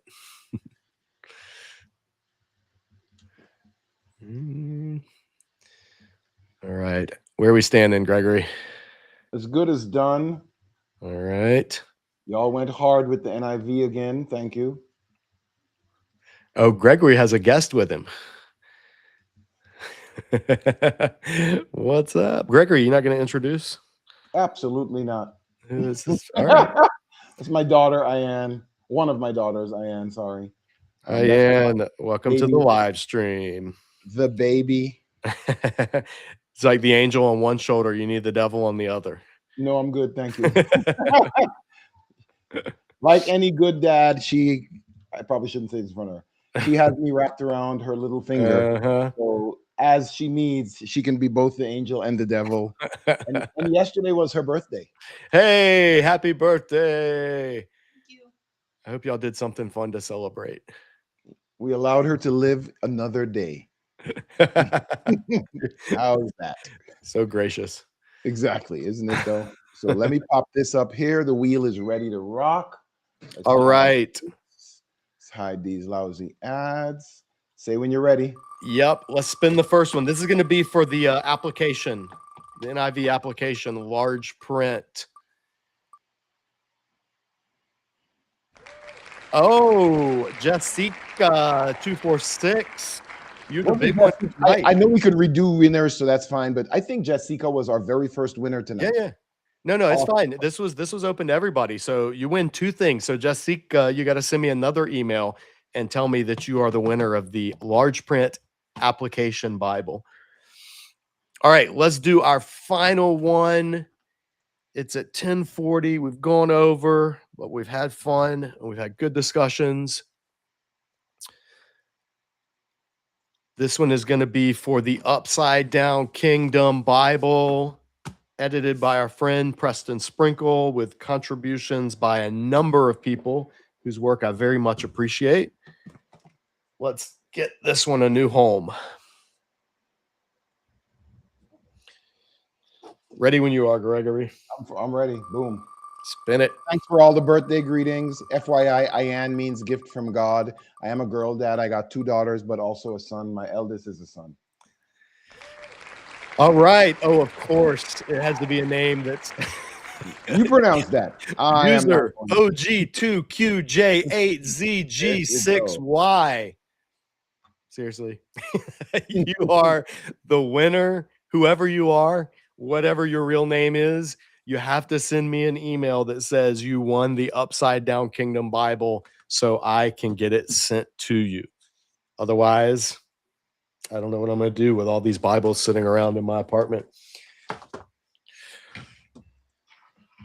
All right. Congratulations. Those of you who won, those of you who stuck around in the chat, those of you who commented, who interacted, who liked, subscribed. Those of you who are in the grown-ups table, shout out to the grown-ups. We have so much going on in that group. There are grown-ups Christmas parties coming. There's a grown-up ski trip in the works. We're going to have our summer retreat again at the beach next year. Last year, we had like 120 people from all over the world come. It's cool stuff's happening in the grown-ups table. So if you are an unmarried Christian, you have to love Jesus and you cannot be legally married. Those are the 2 criteria. And you have to be an adult. Sorry, 3 criteria. Legal adult, not legally married, love Jesus. We would love for you to join us at the grown-ups table. It's an awesome community, as the people in the chat can attest who are members. And I see a lot of the members in the chat. And he'll be right back. Thanks for all the congrats and thanks for all the putting on the, thanking us for putting on the live. JM loves putting on these lives, as do I. Love helping him out. What's the term that we use, JM? I'm the Robin to your Batman, or I'm the if you're, I mean, pick one or whatever. Yeah. You're the, you're not, man, I just had something that I thought I am the, darn it. And I just, wait, I'm gonna give you the best one right now. I got it. I am the Cosmo to your Superman. Boom. I'm not a DC guy, so I don't know that. I only know Batman and Robin. The dog. In the last movie, Crypto is the dog. Crypto, my bad. Okay, Crypto. I do know Crypto. Okay. I'm the Crypto to your Superman. Boom. No, you handle all this, because this doing the stream, even when it is working, is too much for me to handle, and my brain just doesn't compute the way yours does when it comes to tech stuff. So it's the body, the gifts of the body working together, man. That's the way. You're the feet, I'm the hands. We get it done how we can, and man, it's so appreciated. Question for you, Sam. Are there many over 50 at the grown-ups table? What's that? Are there many people over 50 at the grown-ups table? Oh, we're a perfect bell curve. So the majority of the people in the group are probably 40s. And then we have a number in their 50s and 60s and 70s. And then we have some in a pretty good number in their 30s, some in their 20s. But most of the group is probably 40 to 55, 40 to 60, somewhere in there. It's not age segregated. It's not a dating group or a matchmaking group. So we don't have age limits. It's not for college and career. It's not for retired and widowers, or it's for all all of them. And that's what makes it different than other Christian groups. It's very different than other Christian groups in that regard. We let people find their people, and they do, and it's awesome. So Gregory, hey, show off what you're wearing real quick. Where is it? There. You should be able to see it like this. Look at that. Boom. Gregory is modeling our Keep Training Disciple Dojo shirt. I sent him that, I think sometime earlier this year, last year. That's one of the newer designs that we have in the store. That's where like the resources, the bottles, and not resources, the gifts that we have. We don't sell any teaching resources. Like all the teaching and everything that we do is free. We turn off ads in all of our teaching videos. So on the YouTube channel, we turn off the mid-roll ads. So you may see something at the beginning or something at the end, but the teaching is uninterrupted so that they can be shown in small group settings or Sunday school or church group settings. And then we have some we turn on ads on things like interviews and book reviews and things like that. But all of these are just different ways that we try to make everything at Disciple Dojo freely available. All teaching is free. We don't ever take money in return for teaching. That's called simony, named after Simon Magus, and it's a sin.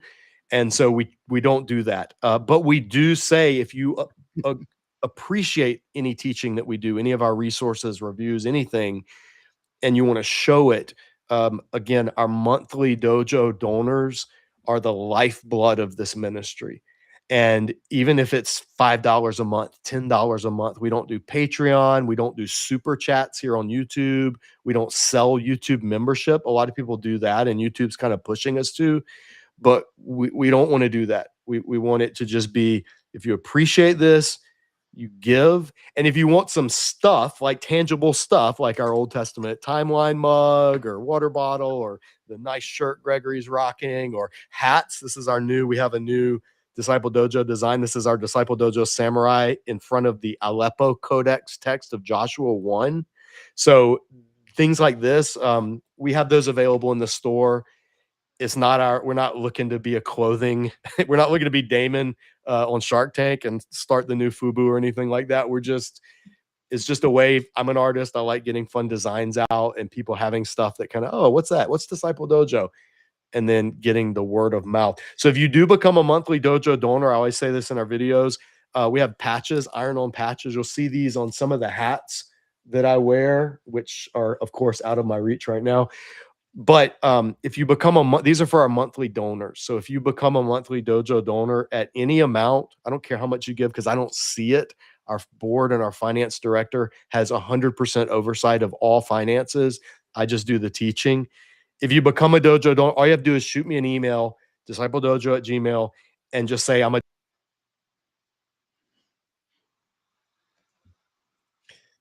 Just shoot me an email and say I am a dojo donor and would love a patch, and tell me if you want a light color one or a dark color one, and I'll send one and give you your address to send it in the mail. But those are just small thank yous to, if you see one of those patches somewhere, that's a dojo donor. They're somebody who has tangibly given to the ministry. So it's kind of like a little, I don't know, it's like a little club that you get to be part of for helping keep this ministry going. Yeah, but all the teaching is free, all the resources, all that. Anyway, Gregory, man, we're coming up on, it's almost 11. We got 3 hours, 42 minutes and 9 seconds. Man, this is like a Lex Friedman podcast at this point. With almost 100 people still on right now as you are wrapping up. Like, if that's not the hint that you could log off, like, your audience loves you, bro. Keep it up. Well, we are so appreciative, and all you guys that tuned in on a Friday night, winners, email me. I'm going to check my inbox after this, and I want to have like 30 emails from people for all these resources so I can get them to you in this coming week. So, all right, Gregory, brother. This was amazing as usual. Thank you for having me, JM. Honored to be able to help and just serve your ministry here. This was really, really, really fun. It's inspiring and encouraging to me, just as a Christian, living in the West, etc., that there's such a hunger and an appetite for actual Bible study, good questions. Like the questions that pop up here are amazing, deep, Yeah. deep. Like that encourages my heart that I'm not the only weirdo out there that's concerned about, you know, how did Moses write that? And it's so keep it up. This is good. Hope everyone was encouraged. This was a phenomenal time tonight. Yeah, you guys stay tuned. I'll try to chop out some of these questions in the coming weeks and put them as standalone videos. I've also got just insiders for those of you that are still on the stream. Next week, I'm interviewing Dr. Joey Dodson. He came on and talked about his book on Romans 7 last year, which is the best book on Romans 7 I've ever read. I'm having him back on because he's coming out with a new book in the coming year that he sent me a copy and I read it and it's great. It's called Paul the Rabbi Philosopher. And it takes a look at Paul and compares him to the rabbinic author of the Wisdom of Solomon and and Seneca. I think it's Seneca. It's either Seneca or Nero's tutor, the Roman ethicist, and it compares. I'm 90% sure it's Seneca, but it could be somebody else. Anyway, he compares how does Paul's writing fit within the rabbinic world and within the world of Greco-Roman philosophy, and how does Paul bridge the gap between the two. It's a very cool book. I'm having him on Monday, so that interview should come out later next week. And then the week after, I just read Drew Johnson's book, Interpreting Biblical Law, or it might be Understanding I think it was Biblical Law. Interpreting. It's on the shelf right behind me. Anyway, it's so good. I just did a review of it in my 4 recommended books on understanding the law. I would have added Carmen's got it my brain is fried. I would have had Carmen's first book. Why sign up? What is it? Why am I blanking on the name of her first book that's right there? Bearing God's name. Gosh, it's way too late. I would have that would have been on that list. But I've already had that. I've reviewed that book and we've had Carmen. I've talked about it so much. I wanted to highlight 3 others. So I stole her 3 shelves approach. Drew Johnson's was the book on the bottom shelf, the most popular level, user reader friendly. And then I did one that's a little more technical by Chris Wright, and then one that's very technical by Paul Sloan. Drew's going to be on the following week. So towards the end of this month to talk about his book and how we understand and interpret biblical law.